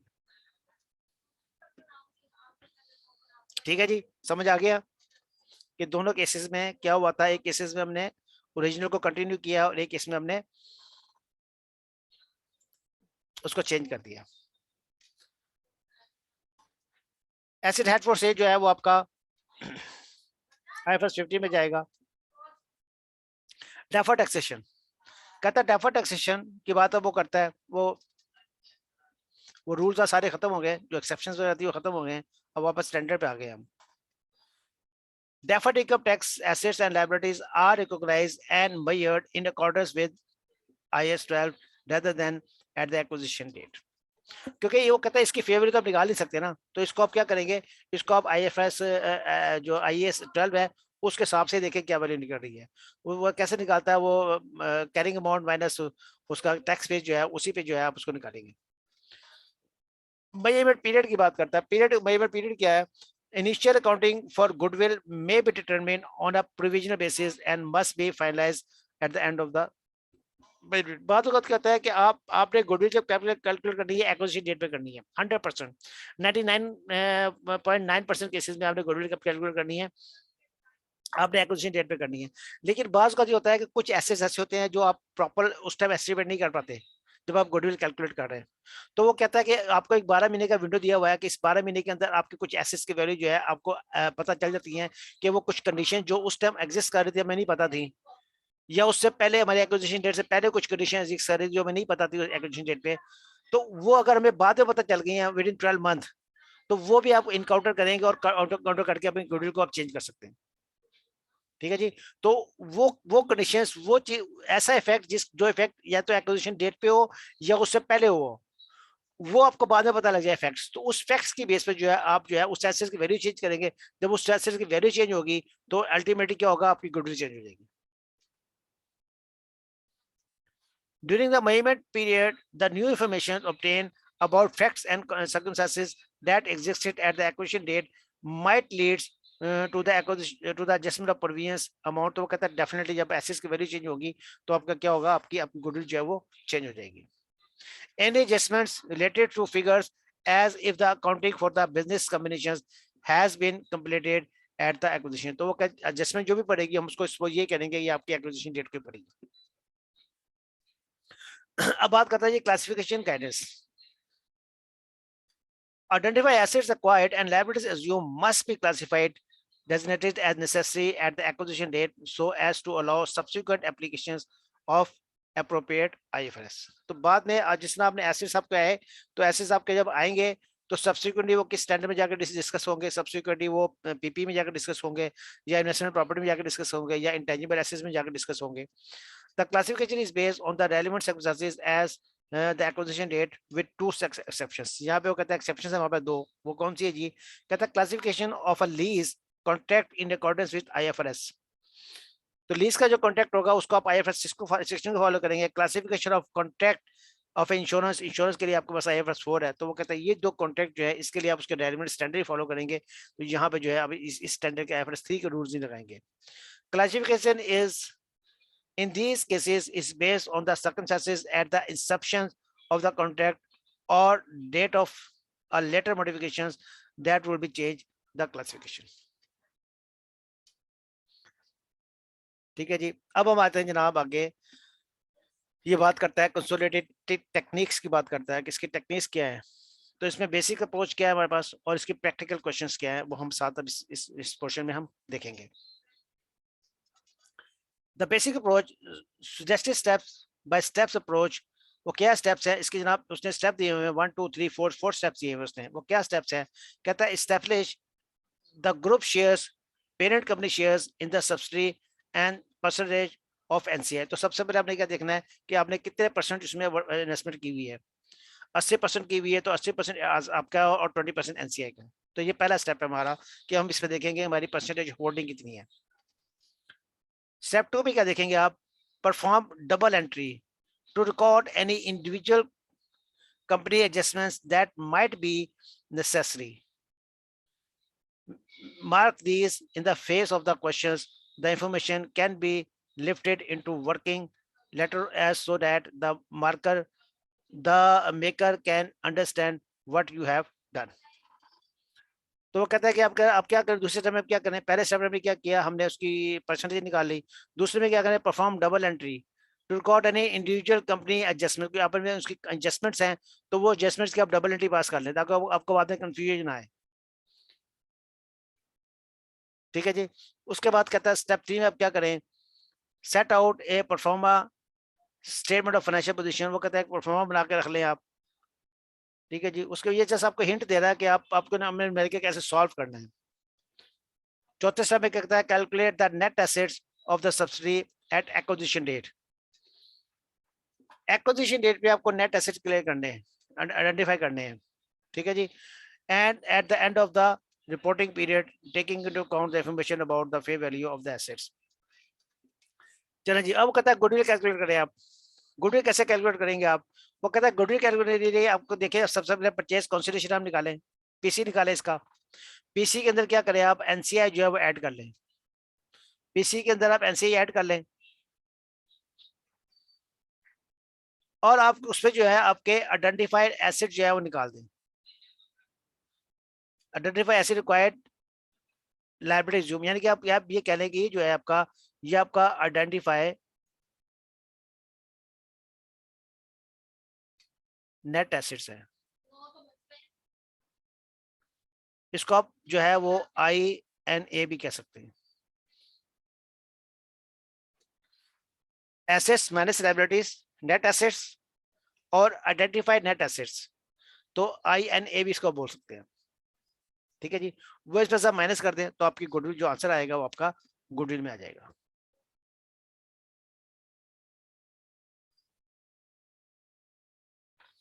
तो जब भी आप गुडविल कैलकुलेट करेंगे आप इसी फॉर्मूले से करेंगे, आप किसी और फॉर्मूले से नहीं करेंगे, ताकि आपको इजी रहे। आपके जितने भी क्वेश्चन चलेंगे, हम भी अभी करेंगे, हम भी वर्किंग करेंगे सारी, तो हम इसी पैटर्न पे जो है गुडविल कैलकुलेट करेंगे। चाहे हम आई कैप के पास पे करेंगे हम, या हम इस यहाँ से बुक करेंगे, जहां भी हमें गुडविल निकालनी होगी हम हमेशा ये फॉर्मूला लगाएंगे। और गुडविल कब निकलती है? गुडविल हमेशा डेट ऑफ एक्विजिशन में निकलती है। स्टेप 6 क्या है? Calculate the NCI. तो एनसीआई तो ऑलरेडी हम कैलकुलेट कर ही चुके हैं। ये कैसे करवा रहा है आपको? वो सिंपल तरीका है एनसीआई कैलकुलेट करने का। क्या है? ये जो एनसीआई आ रहा है ना, इस पे आप क्या करें, इससे आप एनसीआई निकालें। इस पे आप रेशियो निकाल दें कि कितने परसेंट है, 20% है, इसका आप 20% ले लें, आपका आंसर निकल आएगा। Simple is that. कि आपने जो नेट आइडेंटिफाई एसेट्स निकाले हुए हैं, उस एसेट्स का कितने परसेंट है एनसीआई, उसका परसेंटेज निकाल दे, लगा दे, आपका एनसीआई निकल आएगा। ये क्या कहता है जी? कहता है जी NCI at the date of acquisition. आपने डेट ऑफ एक्विजिशन में निकाला, ये डेट ऑफ एक्विजिशन में आई, आप इसको बोलेंगे डेट ऑफ एक्विजिशन का एनसीआई। उसमें करेंगे शेयर्स पोस्ट एक्विजिशन, उसमें ऐड करेंगे आप। करंट ईयर का जो प्रॉफिट है उस पर कितना शेयर आपका वो ऐड करेंगे। और एनसीआई अदर पोस्ट एक्विजिशन को अदर रिजर्व्स में आपका है उसको ऐड कर दें तो आपको टोटल बन जाएगा, ठीक है जी। तो हम देखेंगे कि आपका ओपनिंग कितना है। ओपनिंग के अंदर आप जो करंट ईयर का प्रॉफिट है उसमें आपका कितना शेयर उसमें ऐड कर देंगे, या कोई दूसरे रिजर्व्स हैं उसके अंदर, उसके अंदर आपका शेयर आता है वो आप ऐड कर देंगे, तो आपका एनसीआई क्लोजिंग आ जाएगा। रिटेन अर्निंग निकालनी है आपने। रिटेन अर्निंग जितना आपका जो पोर्शन बच गया है, उस जो आपका करंट ईयर का प्रॉफिट है, उस करंट ईयर के प्रॉफिट पे आप अपनी पेरेंट की होल्ड परसेंटेज लगाएंगे, तो आपका जो है वो करंट ईयर का जो है रिटेन अर्निंग निकल आएगी। ये भी हम क्वेश्चंस करेंगे तो हमें क्लियर हो जाएगा। पॉसिबल कॉम्प्लिकेशंस क्या है? You should be familiar with the following possible complications that would may need to be taken into account when answering the questions. क्या है जी वो? कहता है before consolidation and during consolidation. Before consolidation क्या problem हो सकती है? कहता था measuring the cost of acquisition. आपको कॉस्ट ऑफ एक्विजिशन निकालनी है इसकी, परचेज कंसिडरेशन का बोल रहे हैं। Identify assets not recognised by the subsidy which need to be concluded in the, तो वो कौन से एसेट्स हैं? इंटेंजिबल एसेट्स हैं, वो आपको देखने पड़ेंगे कि उसके बैलेंस शीट में नहीं आ रहे। And performing the fair value of asset, और आपको क्या करना है, आपको तमाम एसेट्स लायबिलिटी जो है वो फेयर वैल्यू पे लेके आने हैं। तो इसमें आपको जो है वो कह रहा है आपको कॉम्प्लिकेशंस हो सकती हैं। ड्यूरिंग कंसोलिडेशन क्या हो सकता है? मिड ईयर एक्विजिशन में आपको प्रॉब्लम हो सकती है कि आपको जो प्रॉफिट लॉस है उसको मिड ईयर का निकालना पड़ेगा, उसके बाद आपने सारी वर्किंग करनी है। Elimination of inter company balances और अनरियलाइज प्रॉफिट, तो अनरियलाइज प्रॉफिट आपको निकालना है इसमें से, ठीक है। और उसके बाद आपने जो है इंटर कंपनी बैलेंसेस जो है, जिस तरह मैंने मेरी पेरेंट की कंपनी में इन्वेस्टमेंट इन सब्सिडी आ होगा उसको आपने निकाल देना है। तो वहाँ पे भी न्यूमेरिकल करेंगे तो हम क्या करेंगे, हम पहले स्टेप में क्या करेंगे, इन फिगर को हम काट देंगे ताकि हम इसको यूज ही ना करें। और आफ्टर कंसोलिडेशन क्या होगा? कहता है after consolidation impairment testing of goodwill. आपने क्या करना है, आपने इम्पेयरमेंट टेस्टिंग करनी है, और क्या करना है, अकाउंटिंग गेन और लॉस ऑन बार्गेन, आपने कैपिटल रिजर्व जो है उसको कैलकुलेट करना है, ठीक है जी। अभी आगे आपके प्रैक्टिकल क्वेश्चन जो है वो स्टार्ट हो रहे हैं, वो हम अब जो है साथ साथ स्टार्ट करते हैं। क्या थी, जो क्या कहते हैं P acquired 70% of S limited on 1 January for 4,50,000। तो 4,50,000 का गया उसने उसने जो है वो एक्स एस को जो है वो उसने एक्वायर्ड किया। द रिटेन अर्निंग जो एस की थी वो डेट ऑफ एक्विजिशन पे कितनी है, 50,000 है। तो जिस स्टेट को एक्वायर्ड किया है उस स्टेट को जो रिटेन अर्निंग है, जिस कंपनी को हम एक्वायर्ड कर रहे हैं, हम कौन सी कंपनी एक्वायर्ड कर रहे हैं, पी किसको एक्वायर्ड कर रहा है, पी एक्वायर्ड कर रहा है एस को। और उसकी होल्डिंग कितनी है पी की इसकी होल्डिंग जो है वो 70% है। तो इसका मतलब क्या हुआ कि एनसीआई कितना होगा, 30% इसका एनसीआई हो गया। ठीक है जी, तो एनसीआई कितना हो गया इसमें, 30%। और हमें इन्फॉर्मेशन क्या मिली कि उसने उसको जो क्वायर कितने किया, उसने 4,50,000 उसको पे किया। तो ये 4,50,000 क्या हो गया आपका, ये परचेज कंसिडरेशन हो गया। ठीक हो गया जी। और जो प्रॉफिट था जिस डेट को हमने एक्वायर्ड किया है, उसकी बैलेंस शीट जो थी एस की, वहां पे उसका जो प्रॉफिट कितना आ रहा था, 50,000 आ रहा था। It's a P policies to recognise non controlling interest at the date of acquisitions at an appropriate share of net assets. तो वो नेट एसेट्स पे जो है वो आप उसको जो है वो गुडविल एनसीआई को जो है वो वैल्यू करेंगे। तो नेट एसेट उसके कितने हैं, वो पहले उसके नेट एसेट देख लेते हैं कितने हैं। उस नेट एसेट की पे हम 30% लगाएंगे तो हमारी एनसीआई निकल आएगा। The statement of financial P और एस की फाइनेंशियल पोजीशन दी हुई है, यहाँ पे आप इसकी कंसोलिडेटेड फाइनेंशियल स्टेटमेंट बना दें। ठीक हो गया जी। तो ये आपका क्वेश्चन जो है, रिक्वायरमेंट क्या है, prepare the consolidated financial statement as on 31 December x1। तो पूरे साल के लिए एक्वायर्ड हुआ है, यहाँ पे अभी पीरियड पूरा पूरा साल है, 1 जनवरी को उसने एक्वायर किया है तो पूरे साल ये रहेगा। इसमें 6 मंथली का या क्वार्टरली का या 9 मंथली का कोई प्रॉब्लम नहीं है हमें। अब हम देखते हैं कि हमें सबसे पहले क्या देखना है। सबसे पहले हम इसकी क्या कैलकुलेट करेंगे, हम इसकी गुडविल कैलकुलेट करेंगे। हम इसका पीसी कैलकुलेट करते हैं, पीसी उसने दिया हुआ है। ठीक है जी। तो हम पहले हम ये देख लेते हैं कि इसके अंदर हमने क्या किया। हमने इसके एसेट्स कितने हैं, इसके जो है आइडेंटिफाई नेट एसेट कितने हैं, हमें कितना नेट एसेट मिला है। तो वो नेट एसेट का कैसे बनेगा, आपको उसने आपको देखे उसका कैपिटल कितना है, आप इसको इंडेक्ट निकालेंगे। कैपिटल कितना है उसका और रिटेन अर्निंग कितनी है, कैपिटल इसका कितना है। यहाँ पे अगर इसकी बैलेंस शीट देखें तो यहाँ पे हमें कैपिटल दिया हुआ है। ठीक है जी। ये जो कैपिटल है ये हमें नहीं चाहिए, इसको हम नहीं इस्तेमाल करेंगे एक्सप्रेशन में, तो मैं इसको काट रहा हूँ यहाँ पे। उसके अलावा जो है इन्वेस्टमेंट जो है इसको भी मैं इस्तेमाल नहीं करूंगा, तो मैं इसको काट ही देता हूँ कि ये चीजें आप काट दें, ये आपने यूज ही नहीं करनी। ठीक है जी। कैपिटल हमारे पास कितना आया, हमने कहा कैपिटल जो इसका है वो 1 लाख है। और इसका रिटेन अर्निंग कितनी हमें दी हुई है, 50,000 दी हुई है। इसका मतलब क्या हुआ कि 1,50,000 जो है उसका वो क्या है, उसका नेट एसेट्स आ गए इसके। ठीक है जी। अब इसका एनसीआई कितना बनेगा, एनसीआई जो है इसका कितने परसेंट है, 30% है। इसका हम 30% देंगे इसके जो एसेट्स निकले हैं, तो वो हमारा आ जाएगा 45,000 जो है हमारा 30% जो नेट एसेट जो है वो हमारा 45,000 एनसीआई अभी आ जाएगा इसका। ठीक हो गया जी। अब हम इसकी कैलकुलेट गुडविल कैलकुलेट कर सकते हैं इजीली। अब गुडविल में इसकी मैं कैलकुलेट कर देता हूँ, इसकी गुडविल कैसे कैलकुलेट होगी। हमने कहा जनाब पीसी कितना पे किया आपने, 4,50,000 आपने इसका पीसी पे किया। ठीक है जी, क्वेश्चन में दिया हुआ है। उसमें एनसीआई कितना है, एनसीआई हमने इसका कितना दिया, हमने निकाला 45,000। और आइडेंटिफाइड नेट एसेट कितने हैं इसके, 1,50,000। तो गुडविल कितनी आ गया इसका, 3,45,000।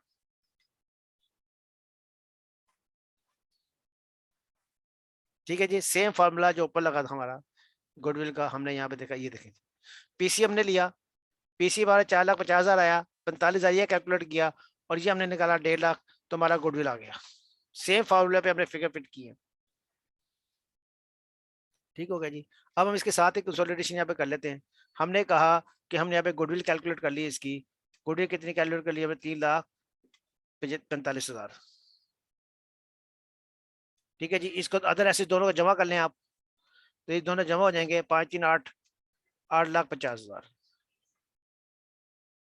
ठीक है जी। इसको टोटल कर दें, आ जाएगा 1,01,95,000। तो हमारी बैलेंस शीट पे एसेट साइड जो हमारी पूरी होगी।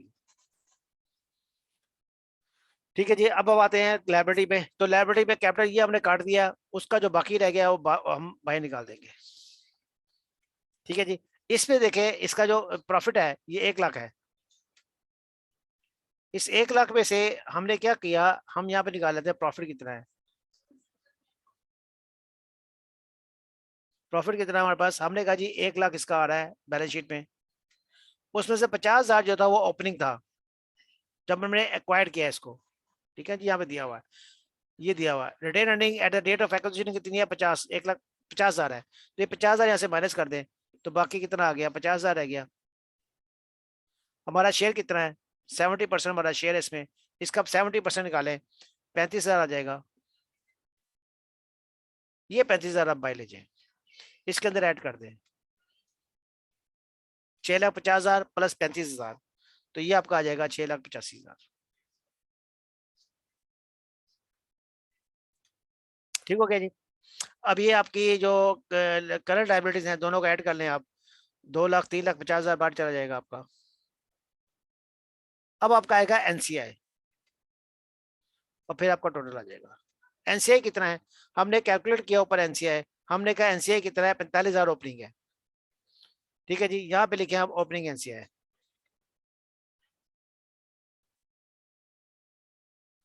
ओपनिंग आपके पास कितना है, 45,000। करंट ईयर में क्या क्या है, सिर्फ प्रॉफिट आया, कोई रिजर्व नहीं है इसके अंदर। प्रॉफिट कितना है, करंट ईयर का प्रॉफिट कितना है, 1 लाख माइनस 50,000, 50,000 ओपनिंग था, तो करंट ईयर का आ गया। इसका कितना परसेंट इंटरेस्ट है, 30% जो है वो एनसीआई का इंटरेस्ट है। ठीक है जी, तो उसका शेयर 30% है, इसका 30% आप लेंगे तो वो आ जाएगा 15,000। 15 और 45 कितना हो गया आपका, 60,000। तो 60,000 आपका एनसीआई यहाँ पे आ जाएगा। तीनों का आप जमा कर लें, आपका आंसर जो है वो। ठीक है जी, तो यहाँ पे हमें हमें क्या सीखा, हमने ये देखा कि हमने गुडविल कैसे कैलकुलेट करनी है, हमने एनसीआई कैसे कैलकुलेट करना है, और हमने उसका जो है रिटेन अर्निंग जो है उसको हमने जो ग्रुप प्रॉफिट जो है उसको हमने कैसे कैलकुलेट करना है।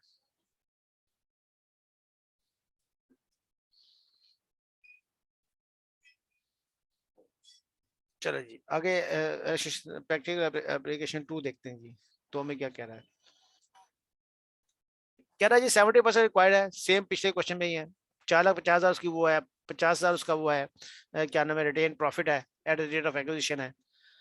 अब यहाँ पे वो बात कर रहा है आपसे, कहता था P policies to recognise non contractors at the date of एक्विजिशन एट द फे वैल्यू। वो कहता है अब आपने फे वैल्यू पे लेनी है। पिछले तो हमने क्या कहता, हमने हमने नेट एसेट पे उसकी जो थी एनसीआई कैलकुलेट किया था, लेकिन यहाँ पे जो एनसीआई हमने कैलकुलेट करना है वो हमने फे वैल्यू पे करना है। फे वैल्यू मीन हमने बिजनेस वैल्यू पे करना है। ये फुल वैल्यू मॉडल है।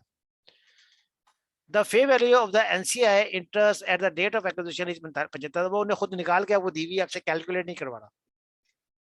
मैं इसको कैलकुलेट भी कर सकता हूँ, लेकिन यहाँ पे वो कैलकुलेट मुझसे करवा नहीं रहा। हम कैसे कैलकुलेट कर सकते हैं इसको, हम ही देखेंगे कि वो कितना शेयर पे कर रहा है। 4,50,000 पे कर रहा है, कितने परसेंट के लिए, 70% के लिए। तो इसका हम 100% बना के उसका 30% देंगे तो वो आपकी एनसेन बन जाएगी।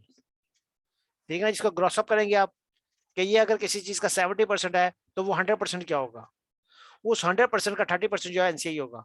लेकिन यहाँ पे उसने हमें कैलकुलेट करके दिया हुआ है कि 75,000 जो है वो उसका एनसीआई है, तो हम इसी को जो है वो यूज करेंगे अपनी सोल्यूशन में।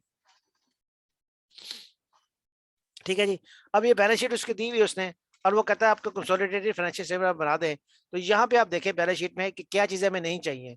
हमें ये एस की इन्वेस्टमेंट नहीं चाहिए, हमें इसका कैपिटल नहीं चाहिए, तो वो उसको आप ऐसे जो है वो यहाँ पे काट दें ताकि वो आपको डिस्टर्ब भी ना करे जब आप इसकी सोल्यूशन करने लगे।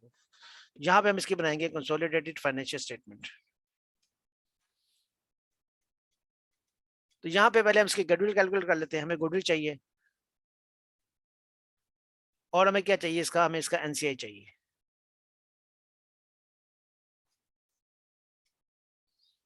ठीक है जी, अब यहाँ पे गुडविल का इसकी कैलकुलेट करके लाते हैं ऊपर से। हमने कहा जनाब परचेज कंसिडरेशन कितनी है इसकी, तो परचेज कंसिडरेशन उसको आपको दी हुई है, 4,50,000 क्वेश्चन में दी हुई है। तो उसमें आप एनसीआई ऐड कर लें, एनसीआई कितना दिया हुआ है, 75,000 क्वेश्चन में दिया हुआ आपको। ठीक है जी, आपको ये दोनों चीजें जो है क्वेश्चन में मेंशन दी हुई हैं, तो हम इसको क्वेश्चन से टेक आउट कर लेंगे। अब आप निकालें आपका आइडेंटिफाइड नेट एसिड कितना है, आईएनए कितना है आपका। तो आईएनए कितना है इसका, वो हमने पहले निकाला था पीछे। हमने क्या किया था, उसका कैपिटल कितना है, 1 लाख कैपिटल है उसका, और प्रॉफिट कितना है 50,000। तो 1,50,000 जो है हमने पीछे कैलकुलेट किया था, सेम यहाँ पर दिया हुआ है। तो वो आप इसमें से माइनस कर दें, तो बैलेंस क्या निकल आएगा आपका, गुडविल निकल आएगा।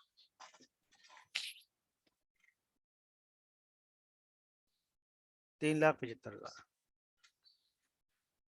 ठीक है जी, तो यहाँ पे हम 3,75,000 जो है वो गुडविल लिख देंगे। इन दोनों का जमा ले 5 3 8,50,000। ठीक है जी, तो टोटल कितना आ गया इसका 1,225,000। अब आए हैं जनाब लाइब्रेरी साइड पे, तो कैपिटल वापस उसका हमने कैंसिल कर दिया, इसका कैपिटल जो है वो एज इट इज आ जाएगा बाहर। प्रॉफिट निकाल इसका, प्रॉफिट वही है जनाब, इसमें 50,000 माइनस कर दें। रिटेन अर्निंग कैसे निकलेगी इसकी, रिटेन अर्निंग 1 लाख दी हुई है, ओपनिंग कितनी है 50,000 इसकी ओपनिंग थी, माइनस कर दें, ये हमारे पीरियड की नहीं है। ठीक है जी, तो कितना आ जाएगा 50,000 आ जाएगा। बाकी हमारा शेयर कितना है इसमें, ठीक है जी, हमारा शेयर कितना है 75% है इसमें, 70% है, तो ये आपका आ जाएगा 35,000। 35,000 में आप 650 में इसको ऐड करें, तो ये बाहर आपका आ जाएगा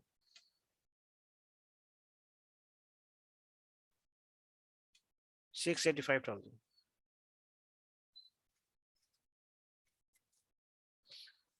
ठीक है जी, अब या इसको दोनों को जमा कर लें, अब लाइब्रेरी को जमा कर लें, तो ये आपके 3,50,000 बाइक चली जाएगी। एनसीआई कैलकुलेट कर लें, एनसीआई ओपनिंग कितना है, ओपनिंग 75,000 दिया हुआ था हमें क्वेश्चन में। करंट ईयर कितना है, करंट में कितना आया इसके पास, करंट में प्रॉफिट कितना है 50,000 है, उसका कितने परसेंट है 30%। ठीक है जी, 50,000 का 30% कितना है 15,000। 85,000, तो 85,000 आप बाई लेते हैं।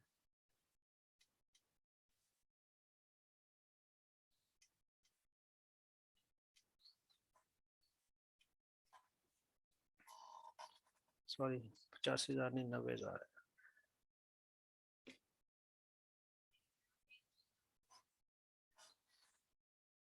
ठीक है जी,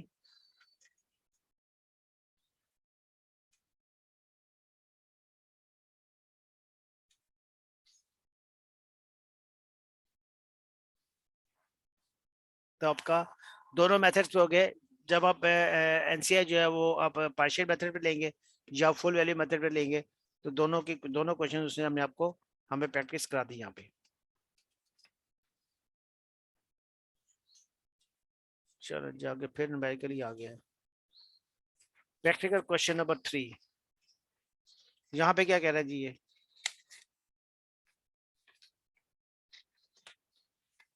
कहता है जनाब पी acquired 80% 2 years back। अब वो 2 साल पहले जो है उसने इसको 80% एक्वायर किया था। P bought 80% of S 2 years ago। 2 साल पहले इसने एस को जो है वो एक्वायर किया 80%। At the date of acquisition S retain earning 6 lakh. उसने कहा जो रिटेन अर्निंग थी, ओपनिंग रिटेन अर्निंग जो थी आपकी, वो उस टाइम कितनी थी 6 लाख थी। The fair value of its net assets was not materially different from the book value except. वो कहता है कि उसके फेयर वैल्यू वही है जो उसकी कैरिंग वैल्यू है, एक्सेप्ट क्या एक उसमें प्रॉब्लम है, for the fact that it had brand which was not recognised in S limited. तो एस का एक ब्रांड है, और वो ब्रांड उसका इंटरनल इंटेंजिबल एसेट्स है, वो अपनी बुक से शो नहीं कर सकता। This had a fair value of 1 lakh. उसकी फेयर वैल्यू कितनी है 1 लाख है, उसने मैंने खुद बताई हुई है। At this date and an estimated useful life is 20 years. वो कहता है इस डेट पे उसकी वैल्यू कितनी है, उसकी लाइफ कितनी है 20 है, 20 साल की उसकी लाइफ है। ठीक हो गया जी, तो उसकी आज की वैल्यू निकाल लें, क्योंकि ये बात हो रही है 2 साल पहले की, हम 2 साल बाद आज खड़े हुए। तो आज की उसकी वैल्यू क्या होगी, अगर मैं कहूँ कि जो ब्रांड है ये 1 लाख का ब्रांड है, तो इसकी वैल्यू उस टाइम जो थी 2 साल पहले कितनी थी, अब 18 महीने रह गए। ठीक है जी।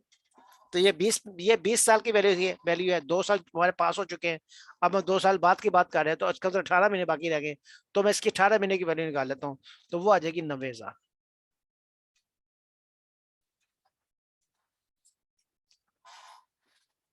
ठीक है जी। तो ये मेरा ब्रांड आ गया, ब्रांड मैं यहाँ पे लिख देता हूँ, मुझे ये तो चाहिए नहीं है, तो यहाँ पे ब्रांड लिख देता हूँ।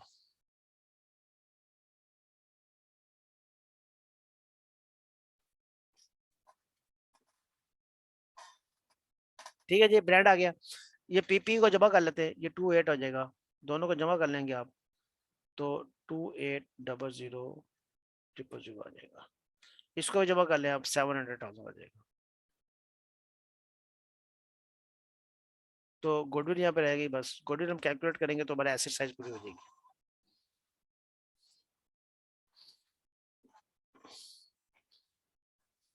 ठीक है जी। तो इसकी गुडविल कैलकुलेट करते हैं।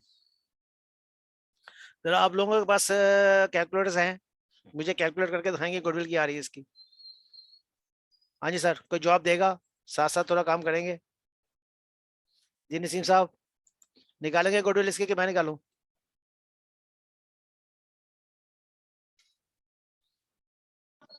निकाल देते हैं सर, कोई मसला नहीं, निकाल देते हैं। निकाले सर, बताए कितनी है?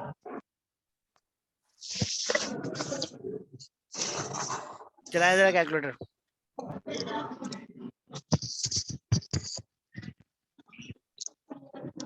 80%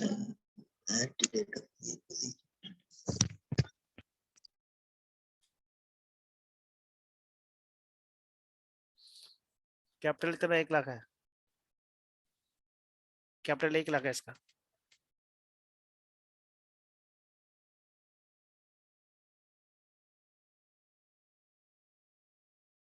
कैपिटल 1 लाख है, रिटेन अर्निंग 6 लाख है। Capital 1 lakh, retain earning, opening retain earning 6 lakh question में दी हुई है, ये दी हुई है। 1 लाख कैपिटल दिया हुआ है, ठीक है, नीचे मैंने काटा। और यहाँ पे इसने क्या किया, यहाँ पे ब्रांड लिया हुआ है, ब्रांड, इसको ब्रांड को भी अब इसमें ऐड करेंगे।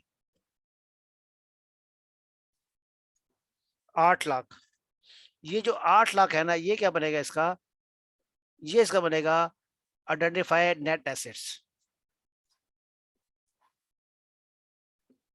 ये बनेगा इसका आइडेंटिफाई नेट एसेट्स। क्योंकि जो इंटेंजिबल एसेट्स है वो आपको उसने नहीं बताए हुए थे, जब आपने इसकी बैलेंस शीट जो आ रही है, उसकी जो बैलेंस शीट बनी हुई है, वहां से हमने हमने इसके नेट एसेट्स कैसे निकाले, equity, equity is equal to net assets. तो इक्विटी जब हमने कैलकुलेट की, तो उसके अंदर इंटेंजिबल एसेट्स नहीं है उसकी बैलेंस शीट में, तो वो यहाँ पे आपको ऐड करने पड़ेंगे, वो आप ऐड करेंगे तो उसको उसके आइडेंटिफाइड नेट एसेट्स निकलेंगे। इस 8 लाख को हम यूज करेंगे अपनी गुडविल की कैलकुलेशन में। ठीक है जी।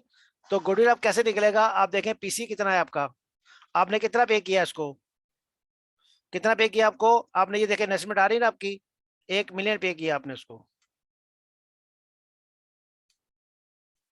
एनसीआई कितना है, एनसीआई आपने कैलकुलेट किया यहाँ पे, नहीं कैलकुलेट किया, तो आप कर लें कैलकुलेट, इसका कितना होगा, 20%।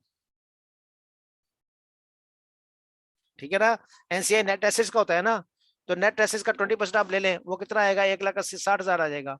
तो 1,60,000 जो है आपका एनसीआई आ जाएगा। और आईएनए कितना आपका निकला हुआ है, आपने 8 लाख निकाला हुआ है, जितना आपके पास एसेट्स आए वो माइनस कर दें, तो ये जनाब आपकी आ गई गुडविल, 2 लाख, 3,60,000। जी नसीम साहब, इतनी आई आपकी, भूल भुला गए हैं जरा आप थोड़ा सा, अब प्रैक्टिस कर ले सर, आपकी अटेम्प्ट आने वाली है। अब जितना मैं करता हूँ करा रहा हूँ, इतना कम साथ अपने साथ करना है मेरे। नहीं सर, हाँ आ गई थी, नहीं नहीं, जी जी सर, जी सर। क्या बात है याद वाली। चलो सर जी, ये तो सिंपल क्वेश्चन है सर, ये तो कई बार हो चुके कोई नहीं हैं। सर, सर अभी आगे जा रहे हैं, हमारे जा रहे हैं इंशाल्लाह, हम कॉम्प्लिकेशन में भी जाएंगे। चलो जी, तो हमारे जी इसका सर। इसका टोटल लगा लें आप, इसका टोटल कितना आ गया, 395%। अब कैपिटल पे आए जनाब, कैपिटल आपका जो है वो बाहर आ जाएगा। लायबिलिटी कितनी है, 2 लाख, 2 लाख प्लस 4 लाख, 4 लाख बाहर आ जाएंगी। एनसीआई इसका कैलकुलेट करना है हमने।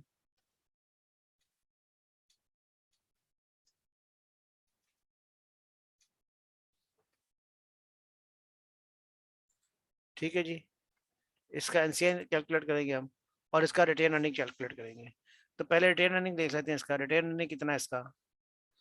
रिटेन अर्निंग हमारे पास 1 मिलियन आ रहा है, ठीक है जी, 1 मिलियन आ रहा है। ओपनिंग कितना, 6 लाख दिया हुआ क्वेश्चन में ऊपर, माइनस निकालें, 4 लाख आ गया। 4 लाख का कितने परसेंट है? 80% है। ठीक है जी, 4 लाख का 80% हम निकाले, वो आ जाएगा 3,12,000। इसमें आप ऐड कर दें 3,12,000 में, उसके ट्रेनिंग में 3,12,000 आप ऐड कर दें, तो ये आपका आ जाएगा 2 लाख और 3 लाख। नहीं यार,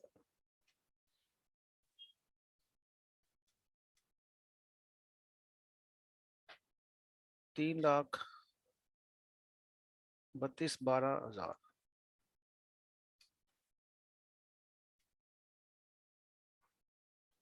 ठीक हो गया जी, 2903, 32,000 हो गया। ठीक है जी, 32,12,000 आ जाएगा। उसके बाद आप एनसीए निकाल लें इसका। एनसीए हमारे पास ओपनिंग कितना है?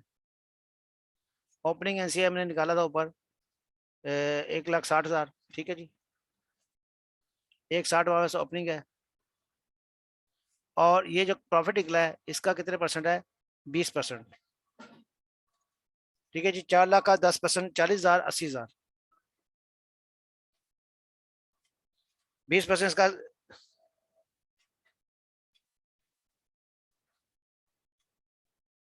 अच्छा यहाँ पे एक चीज रह गई यार, एक चीज यहाँ पे रह गई, इसका इफेक्ट रह गया।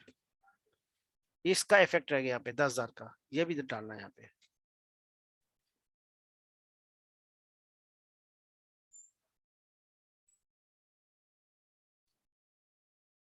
इसका इफेक्ट डालना है। वो कहता है 10,000 रुपए जो है आपकी डेप्रिसिएशन चार्ज करनी है आपने। आपने ये जो 1 लाख का था आपके पास ब्रांड, उसको आपने लिया 90,000।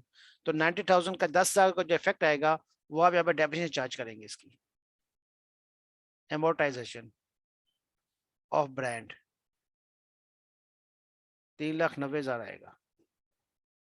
3,90,000 का आपका 80% आएगा। तो ये आपका 3,90,000 का 80% आपका आएगा 3,12,000। इसको आप ऐड करेंगे इसके अंदर, तो ये हो जाएगा आपका 32,12,000। ठीक है जी, अब ये 3,90,000 का 20% जो है आप ऊपर लेके जाएंगे एनसीआई में। इसका 20% आएगा 78,000। दोनों का आप जमा करेंगे तो ये आपका आ जाएगा 78 प्लस 2,38,000। 2,38,000 यहाँ पे आ जाएगा, तो ये आपका बैच कर जाएगा। ठीक है जी, तो यहाँ पे आपने क्या किया, इस क्वेश्चन में हमारे पास हमें क्या किया, उसने हमें हमें कहा कि एक एसेट ऐसा है जो उसमें उसमें शामिल नहीं था, इंटेंजिबल एसेट्स, लेकिन उस पे उसको हमने आज की वैल्यू पे लेके आए तो 10,000 रुपये डेप्रिसिएशन आई। वो डेप्रिसिएशन जो है वो पोस्ट एक्विजिशन है। तो उसका इफेक्ट हमने यहाँ पे जो है वो पीएनएल में डालना है कि हमारा जो रिटेन अर्निंग, ये बेसिकली क्या है, ये रिटेन, देखें जरा इसमें देखें कि ये जो चीज़ है ना, ये क्या है, ये रिटेन अर्निंग है, ये करंट ईयर का प्रॉफिट नहीं है। अगर ये करंट ईयर का प्रॉफिट होता तो उसमें मैं जो है वो करंट ईयर की डेप्रिसिएशन सिर्फ 5,000 चार्ज करता। ये उसने रिटेन अर्निंग दी हुई है कि आपका एक्यूमुलेटेड प्रॉफिट कितना है, वो है ये। तो उसमें उसमें से मुझे क्या करना है, मुझे पिछले साल और इस साल दोनों साल का जो डेप्रिसिएशन है वो 10,000 माइनस कर देना है। तो यहाँ पे आपने देखना है कि आप किस चीज से निकाल रहे हो। अगर आप करंट ईयर प्रॉफिट से आपको दिया हुआ है तो सिर्फ मैं क्या करूंगा, मैं सिर्फ 5,000 माइनस करूंगा। लेकिन अगर वो एक्यूमुलेटेड प्रॉफिट दिया हुआ है तो फिर आपको क्या करना है, आपको जो टोटल वैल्यू है डेप्रिसिएशन की उसमें से माइनस करनी है, क्योंकि वो पैसों से माइनस नहीं थी। ठीक हो गया जी, ये भी हो गया। चलें जी, एक और आ गया। कहते हैं जनाब, पी एक्वायर्ड 80% 2 years ago, वही वाला क्वेश्चन दोबारा आ गया। फर्क क्या है इसमें? At the date of acquisition, the retained earning is 600,000 and the fair value of its net assets is 1 million. यहाँ पे उसने उसको फेयर वैल्यू जो है नेट एसेट्स की 1 मिलियन निकाल के दी हुई है। This was 300,000 above the book value of the net assets at the date.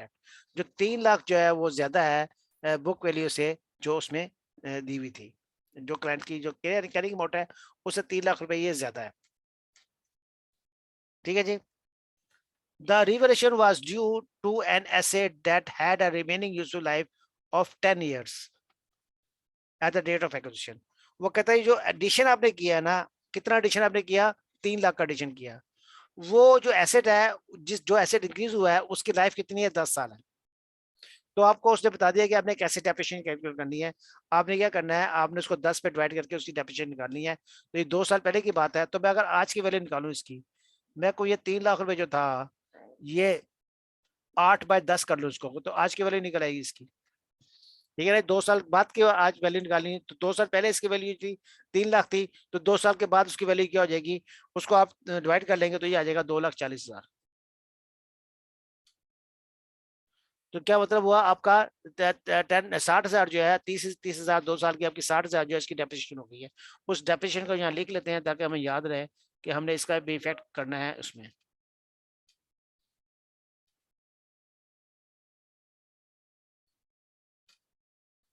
$60,000 जो है आपको P&L में से माइनस करना है। ठीक है, लिख लें ताकि याद रहे। पिछले क्वेश्चन में हमें याद नहीं रहता, हम आगे चले गए थे। ठीक है जी, तो ये सिंपल ही क्वेश्चन है। तो यहाँ पे क्या चीज नहीं चाहिए, ये चीज मुझे नहीं चाहिए और इसका कैपिटल मुझे नहीं चाहिए। तो हमें क्या करना है, पीपी से दिया हुआ, पीपी दोनों को ऐड कर ले आप। कंसोलिडेटेड फाइनेंशियल स्टेटमेंट आप बनाएंगे हम। तो ये आपका 2800,000 पीपी आ जाएगा और अदर एसेट्स आपके 7 लाख के आ जाएंगे। ठीक हो गया जी। और इसमें आप क्या करेंगे, 2,40,000 जो है ना, आप या तो इसमें ऐड कर लें क्योंकि ये एसेट्स पीपी है ये भी। तो ये पीपी आप जाके यहाँ पे ऐड कर लें, इसको सेपरेट दिखाने की जरूरत नहीं है। इसके साथ ही आप ऐड करके एक ही फिगर लिख देंगे कि ये पीपी है जो आपका एडिशन हुआ है, उसकी वजह 2,40,000 आ गई। अब हम निकालेंगे इसमें गुडविल। गुडविल आ जाएगी तो ये काम पूरा हो जाएगा। गुडविल कैलकुलेट कर लेते हैं जनाब इसकी। गुडविल इसके कैलकुलेट करेंगे, पीसी कितना है जनाब हमारा इसमें, हमने कितना पे किया इसको, हमने पे किया, हमारी इन्वेस्टमेंट कितनी है बैलेंस शीट में, 1 मिलियन की। तो 1 मिलियन हमने इसको पे किया। एनसीआई कितना जी इसके अंदर, और मैंने क्या करना है इसका, identify net asset. Identify net asset उसने दिए हुए हैं 1 मिलियन, हमें ये दिए हुए हैं, तो ये माइनस कर देंगे हम। एनसीआई इसका कितना है जनाब, एनसीआई इसका कितना है, 20%। ठीक है जी, 20% इसका एनसीआई है। किसका, नेट एसेट का। हमें हमेशा एनसीआई किसमें निकलता है, नेट एसेट में निकलता है। तो नेट एसेट का 20% कितना है, ये जो है ये नेट एसेट है, इसका 20% कितना है, वो हमारा एनसीआई होगा। तो ये हमारा जाएगा 2 लाख।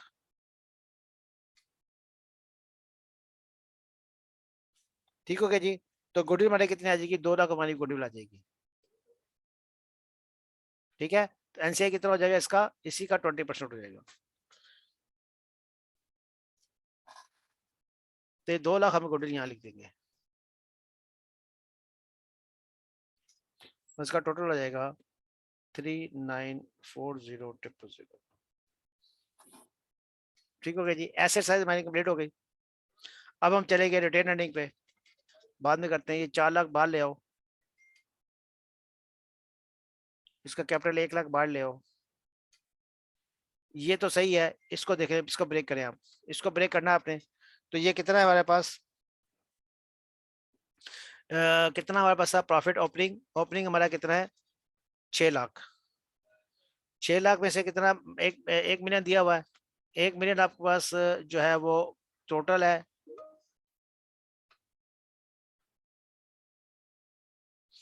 6 लाख इसमें से ओपनिंग है, माइनस कर दो। और डेप्रिसिएशन कितनी है हमारे पास, 60,000। ठीक है जी, ये रिटेन अर्निंग ओपनिंग है, ये डेप्रिसिएशन है। ठीक है जी, तो डेप्रिसिएशन माइनस करेंगे तो इसका हमने कितने परसेंट लेना है, अब इसका हमने लेना है 80%। जो आंसर आएगा उसका आप 80% देंगे। वो कितना हो जाएगा, 80% कितना आएगा इसका, वो आएगा 272,000। इसको हम इसमें ऐड करेंगे और आंसर हमारा बाहर आ जाएगा।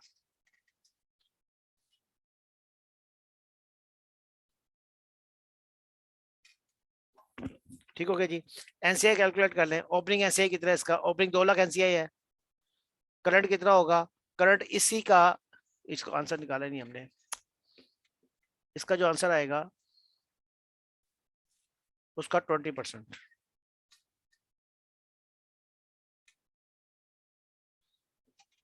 ठीक है जी, वो कितना आएगा, 68,000।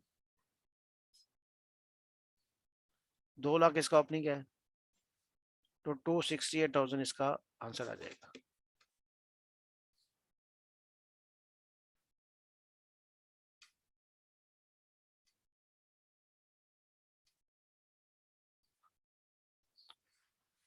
ठीक हो गया जी। तो ये वाला क्वेश्चन हमारा सॉल्व हो गया। चलो जी, ये आखिरी क्वेश्चन आ गया है। यहाँ पे क्या है जी, अब क्या कहता है, कहता है जी एक peak acquired 70% of S on 1 January for 1 million. तो यहाँ पे परचेज कंसिडरेशन आपको दी हुई है, इसका पीसी कितना है, 1 मिलियन उसने इसका पीसी हमें दिया हुआ है। The retain earning of S is 50,000। उसने कहा जो रिटेन अर्निंग है वो कितनी है, उसकी ओपनिंग रिटेन अर्निंग कितनी है, उसकी 50,000 है। Retain earning, opening earning 50,000। Also at the date of acquisition, S held an item of plant with a carrying amount of 250 less than the its fair value। वो कहता है ये कैरिंग अमाउंट जो है वो कम है, कितनी कम है, 2,50,000, यानी कि मार्केट वैल्यू ज्यादा है। कितनी ज्यादा है, 2,50,000 उसकी ज्यादा है। कब, at the date of acquisition. The asset has a remaining life for 10 years. उसकी लाइफ कितनी है, उसकी रिमेनिंग लाइफ जो है वो 10 साल है। ठीक हो गया जी। तो इसका मतलब क्या हुआ कि 2,50,000 जो है उसकी कितनी वैल्यू हमारी बैलेंस शीट में आएगी, 9/10। एक साल, एक उसकी डेप्रिसिएशन आएगी, एक साल की डेप्रिसिएशन निकाल देंगे तो बाकी कितनी बुक्स में कितनी जाएंगी हमारे पास, 2,25,000 जो है हमारे पास बुक्स में चला जाएगा। और 25,000 क्या है, इसकी डेप्रिसिएशन है। हम डेप्रिसिएशन क्या करेंगे, हम इसको डेप्रिसिएशन को P&L से माइनस करेंगे। तो यहाँ पे हम साथ ही लिख देते हैं, इन्वेस्टमेंट हमें नहीं चाहिए। हम यहाँ पे क्या लेंगे, हमने प्लांट एंड मशीनरी जो है 2,50,000 की इसमें ऐड कर देते हैं हम। अपने नॉन करंट एसेट क्या है, ये रहा, इसमें हम 2,50,000 ऐड कर देते हैं, 2,25,000। ठीक है जी। तो मैं पीपी में जो है इसको ऐड करता हूँ, 2,25,000 जो है वो मैं पीपी में ऐड कर देता हूँ। तो बाहर कितना चला जाएगा, 8,25,000। तो चाहे मैं इसको सेपरेट लिखूं, वो प्लांट एंड मशीनरी का पार्ट है तो वो पीपी अदर करंट एसेट्स पे, उसमें इसको ऐड कर देती हूँ। ठीक है जी। इसमें अब इसको जमा कर ले, आप 5 3 8, 8,50,000। और यहाँ पे आएगी गुडविल, तो इसका हमारे पास आंसर आ जाएगा। ठीक है जी। अब इसकी हम गुडविल कैलकुलेट कर लेते हैं। गुडविल कैलकुलेट करेंगे, इसकी परचेस कंसिडरेशन कितनी है हमारे पास। सबसे पहले हमें इसका एनसीए चाहिए होगा, एनसीए निकालने इसका पहले। एनसीए के लिए हमें इसके नेट एसेट चाहिए होंगे, तो पहले हम इसके नेट एसेट निकालते हैं। Identify net assets. कैपिटल कितना है, कैपिटल कितना दिया हुआ जी, 1 लाख।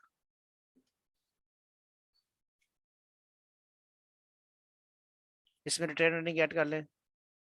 रिटर्न अर्निंग कितना दिया हुआ हमें, 50,000। ठीक है जी, ये क्वेश्चन में दिया हुआ है ओपनिंग रिटर्न अर्निंग, इसमें ऐड कर ले आप। तो इसके क्या आ जाएंगे, इसके नेट एसेट्स आ जाएंगे। लेकिन हमें क्या कि एक प्लांट है मशीनरी जो है 2,50,000 से एडिशन हो गई है, तो वो यहाँ पे ऐड करनी पड़ेगी आपको। ये जो एडिशन हुई है ये हमें उसकी बैलेंस शीट में नहीं मिली, तो उसका जो कैपिटल और रिटर्न अर्निंग आ रहा है उसके अंदर इसका इफेक्ट नहीं है, तो यहाँ पे उसका इफेक्ट डालेंगे हम, तो यहाँ पे उसको हम ऐड कर देंगे।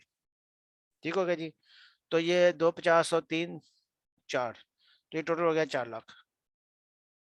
इसका नेट आइडेंटिफाइड एसेट कितना हो गया, 4 लाख। उसका एनसीआई कितने परसेंट है, 30% उसका एनसीआई है। ठीक है जी। 4 लाख का 30%, 1,20,000 जो है इसका एनसीआई निकल आया। ओपनिंग एनसीआई 1,20,000 आ गया। अब हम निकालेंगे इसकी गुडविल निकाल सकते हैं इसकी। गुडविल हम निकाल लेते हैं यहाँ पे। हमने कहा पीसी कितना है, क्वेश्चन में दिया हुआ पीसी 1 मिलियन। एनसीआई हमने कैलकुलेट किया अभी 1,20,000 और आइडेंटिफाइड नेट एसेट कितने आपके 4 लाख माइनस करते हैं जो आपको मिला है। ठीक है जी, 1,06,00,000 7,20,000 ठीक हो गया जी। गुडविल कितनी आ गई 7,20,000 इसकी गुडविल आ गई। सबको जमा करें तो आंसर आ जाएगा इसका 23,95,000। एसेट साइज खत्म हो गई हमारी, बैलेंस शीट पे आए, कैपिटल आप एज इट इज बाहर ले जाए, उसका तो आएगा नहीं, हमने काट दिया है, इसका बाहर ले जाए, ये 3,50,000 3,50,000 बाहर ले जाए एज इट इज। एनसीआई हम इसकी कैलकुलेट कर लेंगे अभी, और इसका प्रॉफिट इसको कैलकुलेट करें कितना आएगा। तो ये 3 लाख है प्रॉफिट रिटेन अर्निंग, बुक में कितनी दी हुई है 3 लाख। ओपनिंग कितनी है, ओपनिंग कितनी निकाली थी हमने 50,000।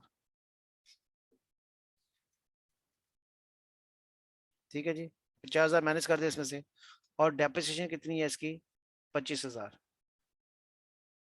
ठीक है जी, डेप्रिसिएशन हमने एक्स्ट्रा चार्ज की थी, माइनस कर दें,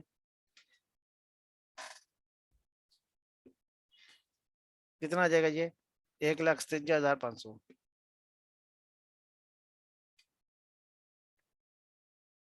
2 लाख 50 माइनस 25 75,000। 3 लाख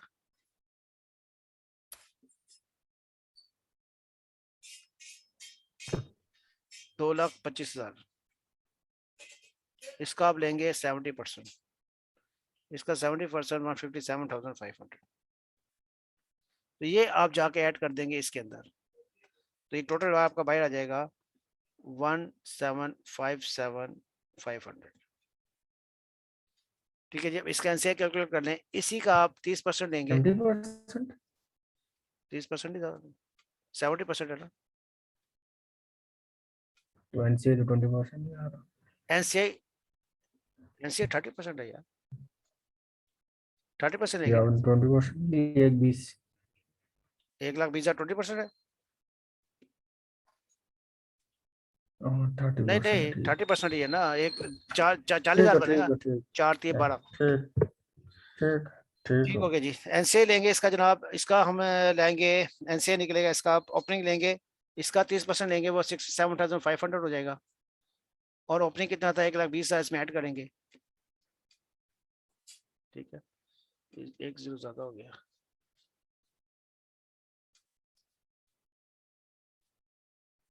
ये इसका एनसीए आ जाएगा। ठीक है जी, ओपनिंग 1,20,000 था, इसको हमने 30% दिया, तो ये 1,87,500 आ गया।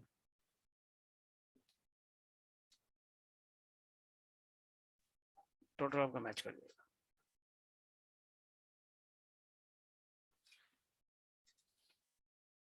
ठीक हुआ जी। चलो जी, अब हम बात करेंगे अकाउंटिंग फॉर गुडविल। गुडविल हमने सीख तो लिया है कैसे निकालते हैं, तो इसकी थोड़ी सी अकाउंटिंग भी सीख लें, ताकि ये जो कॉन्सेप्ट जो है ना हमारा, अभी हमारे पास टाइम है 20 मिनट है हमारे पास, तो इसको भी हम खत्म करते हैं आज, ताकि थोड़ा काम स्पीड पे भी जाए हमारा। अकाउंटिंग फॉर गुडविल, गुडविल की अकाउंटिंग कैसे करनी चाहिए आपने, कहता accounting for goodwill, positive goodwill excess of cost of combinations over share of net assets. ठीक है जी, तो आपने जो पीसी अभी हमने देखा ना, पीसी में से आपने एनसी ऐड किया और नेट एसेट माइनस किया, तो आपकी गुडविल निकल आई, तो उसको आप कहेंगे पॉजिटिव गुडविल है आपकी। After initial recognition goodwill is measured at cost less any accumulated impairment. वो कहते हैं इसमें इम्पेयरमेंट आपने निकालनी है। इनिशियली आपने क्या करना है, आप देखिए आईएएस अगर आप जहन में लेके आए IAS 36 इम्पेयरमेंट, तो इम्पेयरमेंट हमें क्या कहता है कि इंटेंजिबल एसेट्स जो है, इंटेंजिबल एसेट्स हमेशा जो है वो उसकी आपने इम्पेयरमेंट करनी होती है। और इम्पेयरमेंट आप कैसे करते हैं, ये जो गुडविल वगैरह होता है इसकी लाइफ जो है वो इन्फिनिट होती है, तो ऐसे ऐसे जिसकी लाइफ लाइफ जो है वो अनलिमिटेड होती है, उस पर आपने हर साल इम्पेयरमेंट टेस्ट लगाना होता है। उसमें इंडिकेशन आए या ना आए, अगर इंडिकेशन आएगी तो जैसे इंडिकेशन आएगी आप इम्पेयरमेंट लगा देंगे, लेकिन जैसे साल खत्म होगा तो आपको फिर उस पर इम्पेयरमेंट टेस्ट करना है। तो यहाँ पे जब गुडविल कैलकुलेट कर रहे हैं आप, उस गुडविल पे आपने इम्पेयरमेंट टेस्टिंग लगानी है। आपने एक्विजिशन कब किया? आपने एक्विजिशन मार्च में किया। अब 31 दिसंबर को आपके फाइनेंशियल स्टेटमेंट बनेगी, तो उस फाइनेंशियल स्टेटमेंट में आपने क्या करना है? 31 दिसंबर को इस पर इम्पेयरमेंट टेस्टिंग करनी है गुडविल के ऊपर, तो वो बता रहा है आपको कैसे करनी है। Goodwill required in a business combinations is not एमोर्टाइज, तो वो एमोर्टाइज नहीं होती, वो इम्पेयर्ड होती है। It is tested for the impairment annually or more frequently if events or changes in circumstances indicate. So indication आएंगे तो आपने करनी है, indication नहीं भी आएंगे तो फिर आपने 31 दिसंबर तो करनी है। अगर आपको नॉर्मल में इंडिकेशन आ जाता है तो आप नॉर्मल में करेंगे और उसके बाद दिसंबर में फिर करेंगे आप। Gain for bargain purchase, capital reserve जो है वो नेगेटिव गुडविल कैसे आएगी? जब आपका गुडविल जो है माइनस में आ जाएगी तो उसको आप बोलेंगे ये बार्गेन परचेज ऑप्शन है। The bargain purchase is a business combination in which the calculation of goodwill leads toward negative figures. When this happens, the acquirer must reassess whether it has correctly, तो कहता है अगर ये हो गया है तो इसको अब अपनी कैलकुलेशन दोबारा चेक कर लो, ये होना नहीं चाहिए था, उसको यकीन नहीं आया, कहता दोबारा चेक कर लो।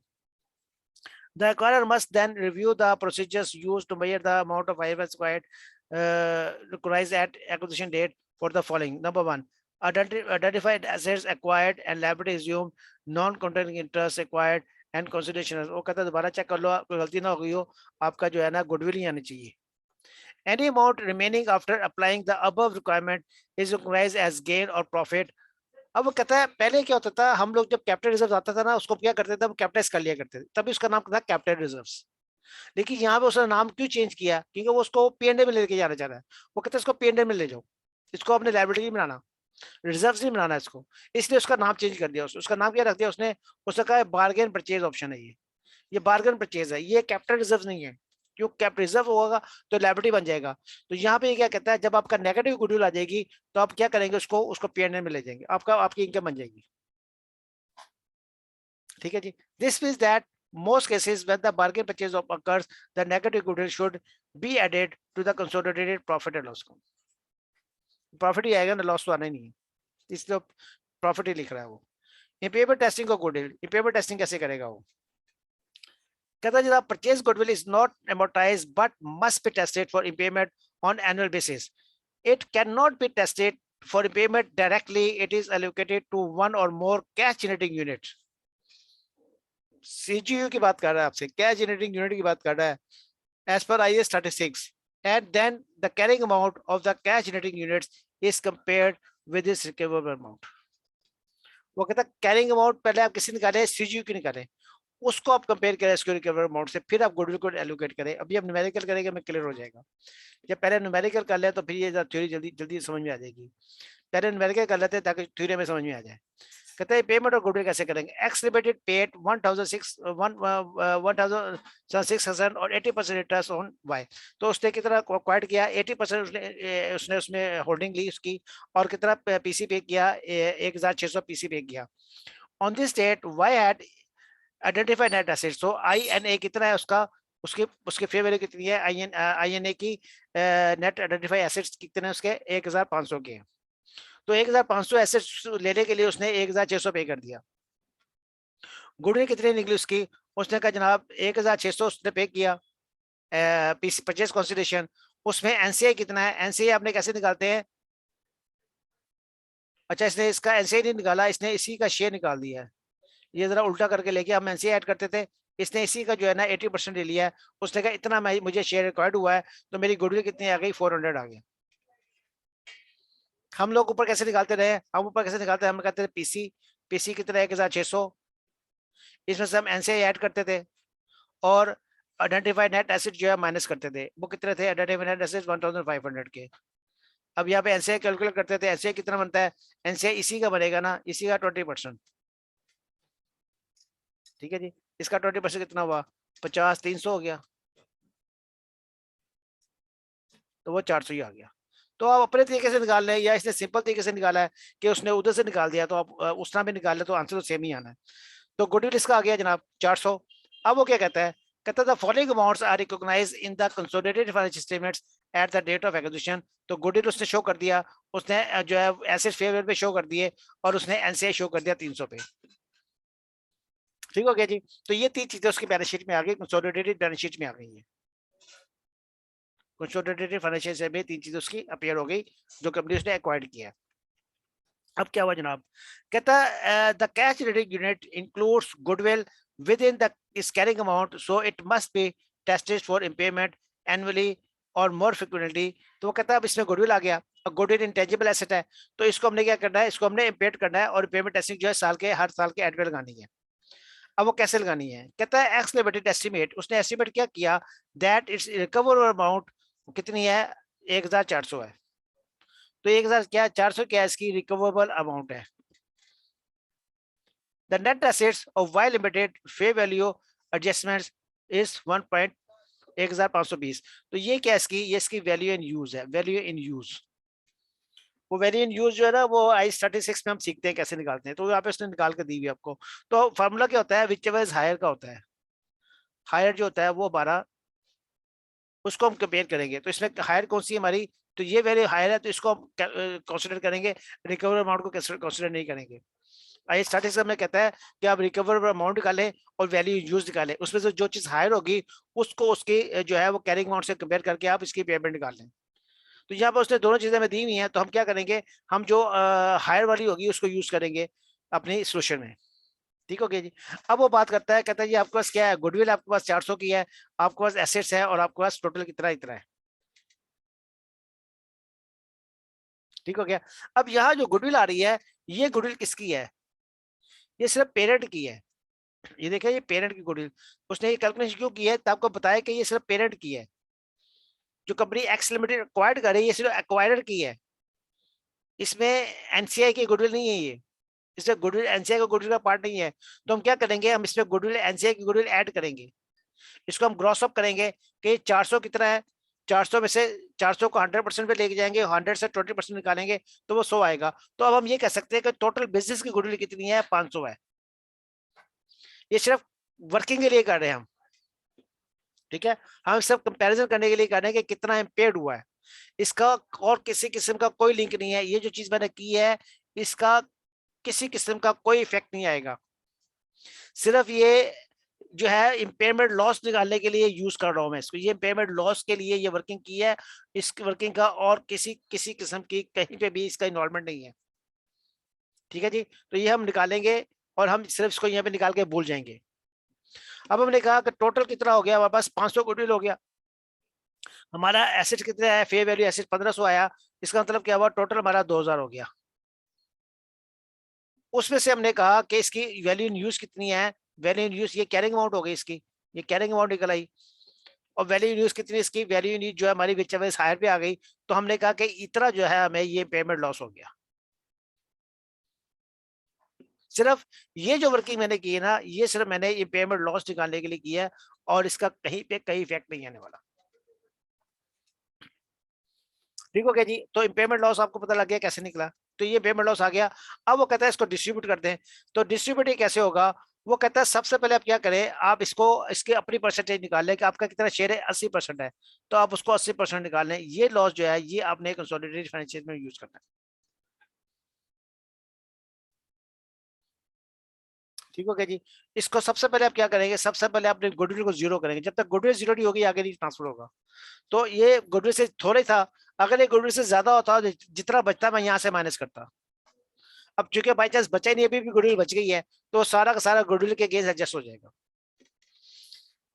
ठीक है जी, तो यहाँ पे हम दोबारा समझ लेते हैं कि हमने क्या क्या सीखा। यहाँ पे सीखा, हमें जो पॉइंट यहाँ पे सीखने को मिले वो ये मिले कि हमने क्या करना है, पहले हमने सबसे पहले ये वर्किंग करनी है। ये वर्किंग क्यों करनी है हमने, ये वर्किंग गुडविल जो है, गुडविल हमें टोटल चाहिए, जब भी हम पेमेंट लॉस निकालेंगे उसके लिए हमें टोटल गुडविल चाहिए। और नॉर्मली जो क्वेश्चन में गुडविल कैलकुलेट हमने की हुई है वो सिर्फ पेरेंट की है, तो उस पेरेंट के अंदर हमने एनसीआई का जो है पोर्शन, एनसीआई का पोर्शन हमने ऐड किया, हमने कहा टोटल गुडविल इसकी 500 है, उसने fair value of asset add किया, टोटल एसेट जो है कैरिंग अमाउंट है हमारे पास ये आ गई, उसको हमने कंपेयर किया वैल्यू इन यूज और recover amount whichever is higher, तो वो हमारा आ गया टोटल, हमारा पेमेंट लॉस आ गया। इसमें हमारा शेयर कितना है, हमारा शेयर 80% है, तो हम इसमें अपना शेयर निकालेंगे 80%, जो हमारा 80% आएगा उसको हम सबसे पहले क्या करेंगे, हम पहले गुडविल को जीरो करेंगे। तो यहाँ पे हमने सारा पूरा 100% जो है गुडविल के अगेंस्ट रख दिया, हमारा कुछ नहीं बचा, अगर कुछ बचता तो मैं आगे लेके जाता, अब कुछ बचा नहीं है तो मैंने सारा का सारा गुडविल के अगेंस्ट एडजस्ट करते हुए। तो ये आपका ट्रीटमेंट था कि आपने जो इम्पेयरमेंट है उसको कैसे कैलकुलेट करना है और फिर इसको हमने कैसे डिस्ट्रीब्यूट करना है। ठीक है जी, अब इसकी हम इंग्लिश पढ़ लेते हैं तो हमें समझ में आ जाएगी। कहता partial goodwill method NCI acquisition measured as proportional share of net assets. तो ये पार्शियल गुडविल मेथड का केस था हमारे पास जो था, recover amount of CGU is based on the cash flow that the assets are expected to be generated. These cash flows will be a function of all of the assets of the unit, including NCI, shares, and goodwill. But this latter figure has not been recognized. ठीक है जी, वो बाद वाली figure जो है उसको recognise नहीं करना आपने। वो जो हमने 100 रुपए निकाला ना गुडविल का, उसकी बात कर रहा है कि including NCI share of goodwill, but this later figure has not been recognise. इसको रिकॉग्नाइज नहीं करना, सिर्फ वर्किंग के लिए निकाला हमने ये 100 रुपए एनसीआई की जो गुडविल है। The carrying amount of CGU made the total net assets of the unit parents interest and NCI and the parent interest in goodwill. ठीक हो गया जी, तो बाकी इसमें सिंपल ही है, इसमें कोई बात नहीं है। चलें जी आगे करते हैं। अब फुल वैल्यू की बात करेगा। अभी हमने क्या बात की थी, हमने पार्शियल वैल्यू की बात की। पार्शियल वैल्यू पे हमने क्या किया, हमने यहाँ पे एक एक्स्ट्रा वर्किंग की, इस एक्स्ट्रा वर्किंग को हमने बाद में इग्नोर कर दिया। अब अगर हमने फुल वैल्यू बेसिस पे हम गुडविल निकालेंगे तो उसमें दोनों की गुडविल आ जाएगी, एनसीए की भी आ जाएगी और पेरेंट की भी आ जाएगी। तो अब क्या होगा, this is more straight forward. तो ये बिल्कुल स्ट्रेट फॉरवर्ड है, इसमें तो हमें जरूरत ही नहीं है। यहाँ तो हमारी सीधी कौन सी वैल्यू निकलेगी, ये 500 वाली वैल्यू निकल आएगी ना, तो हमें टेंशन ही कोई नहीं है, वो कहता है स्ट्रेट फॉरवर्ड है। If there is an NCI in a cash generating unit to which goodwill has been allocated, the carrying amount or that unit is made up of both parent interest and NCI of net assets of the unit and both the parent interest in goodwill and NCI interest in goodwill. तो दोनों के share आ जाएंगे। When NCI non-quoted interests are valued by fair value method, any payment in the total goodwill after acquisition should be shared between parent company shareholder and NCI। तो दोनों में distribute कर दो। ठीक है ना, दोनों ही पास है, फुल वैल्यू पे निकला हुआ है तो गुडविल फुल वैल्यू पे आई है, दोनों में डिस्ट्रीब्यूट करो। It is tempting to allocate the right of goodwill between the parents NCI portion to attribute to each other। तो उसकी जो रेशियो है उस रेशियो पे जो है प्रोपोर्शनेटली जो है उसको हम डिस्ट्रीब्यूट कर देंगे। इस पर भी एक न्यूमेरिकल दिया हुआ है, छोटा सा न्यूमेरिकल है, ये भी कर लेते हैं। कहता G S limited has 10 million shares on ₹1 each in issue. उसका 10 मिलियन शेयर उसने इशू किए हुए हैं और उसकी वैल्यू कितनी है, ₹1 पर शेयर वैल्यू है, तो 10 मिलियन की वैल्यू 10 मिलियन ही हो गई। Acquired 80% of these shares at a price of 1.11। तो इतने में उसको एक्वायर्ड किया तो इसकी परचेज कंसिडरेशन क्या हो गई, 11,600 हो गई। 10 मिलियन है ना, तो इसने 1000 में लिया हुआ है। ठीक हो गया जी। उसके बाद क्या कहता है जी, when the net assets of the उसके 10 मिलियन, उसके नेट एसेट्स 10 मिलियन है, जब से इसको एक्वायर किया उसके एसेट 10 मिलियन है। Prior to acquisition the shares of S has been trading in the stock exchange 120। उसकी जो मार्केट वैल्यू क्या है वो 120 है। तो यहाँ पे जब देखें, जब हम उसकी एनसीआई को कैलकुलेट करेंगे तो वहां पे उसकी मार्केट वैल्यू लगाएंगे। 10 मिलियन टोटल शेयर है, उसने 80% ले लिया तो 20% बाकी बच गया। 20% कहाँ गया, वो एनसीआई में चला गया और किस वैल्यू पे गया, 1.2 पे, फेयर वैल्यू पे जाएगा। उसकी फेयर वैल्यू कितनी है, 1.2 है, तो यहाँ पे इसका एनसीआई कैलकुलेट हो जाएगा। ठीक है जी। Suppose that subsequently goodwill is impaired 1.5 million so that it is now valued 2.5 million। Subsequent क्या हुआ कि goodwill impaired हुई in the value by 1.5 million so that it is now valued, अब उसकी वैल्यू कितनी है, 2.5 million है। The payment in the goodwill must be attributed to parents company and NCI in the ratio of 8/20। तो 80 और 20 की ratio से उसको डिस्ट्रीब्यूट करेंगे। अब देखें यहाँ पे जनाब, इसने पेरेंट, ये टोटल कॉलम है, ये पेरेंट का शेयर है, ये एनसीआई का शेयर है। तो पेरेंट एनसीआई हमने कैलकुलेट कर लिया, दोनों चीजें हमें पता है, ये क्वेश्चन में दी हुई है, ये हमने कैलकुलेट कर ली। ठीक हो गया जी। तो टोटल वापस आ गया 14,000। अब हमारे पास गुडविल कितनी है, the fair value of net asset subsidy acquisition कितनी है, उसकी फेयर वैल्यू कितनी दी है उसने, fair value of net assets of the subsidies, यहाँ पे उसने कहा दिए हुए 10 मिलियन ऊपर कहीं दिए होते, ये रहा, ठीक है जी। 10 मिलियन से दिया हुआ उसकी वैल्यू, उस 10 मिलियन को हमने क्या किया, हमने डिस्ट्रीब्यूट कर लिया उसको 80 और 20 पे।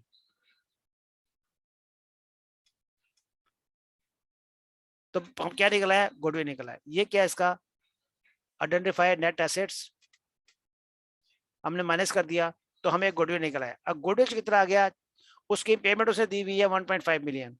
अब वो 1.5 मिलियन को कहता है वो आप 80 और 20 पे डिस्ट्रीब्यूट कर दो,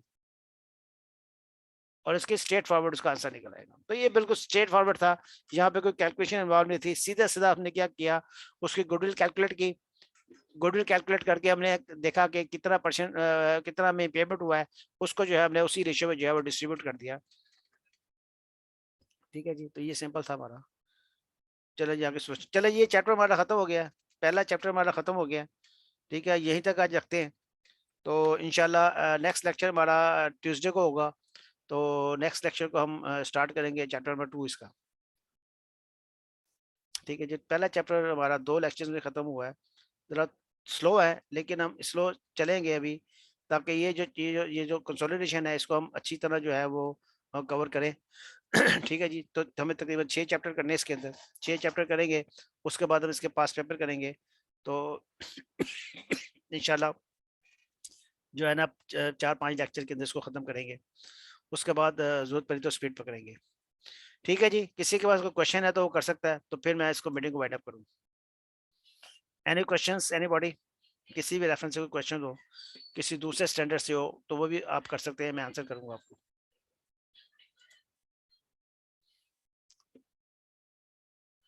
ठीक है जी, कोई क्वेश्चन नहीं किसी के पास, चलो जी। तो फिर मुझे इजाजत है, आप मैं इसको रिकॉर्ड कर रहा हूँ, ठीक है जी। तो रिकॉर्डिंग में इंशाल्लाह शेयर करूंगा, मुझे थोड़ी सी प्रॉब्लम आ रही है,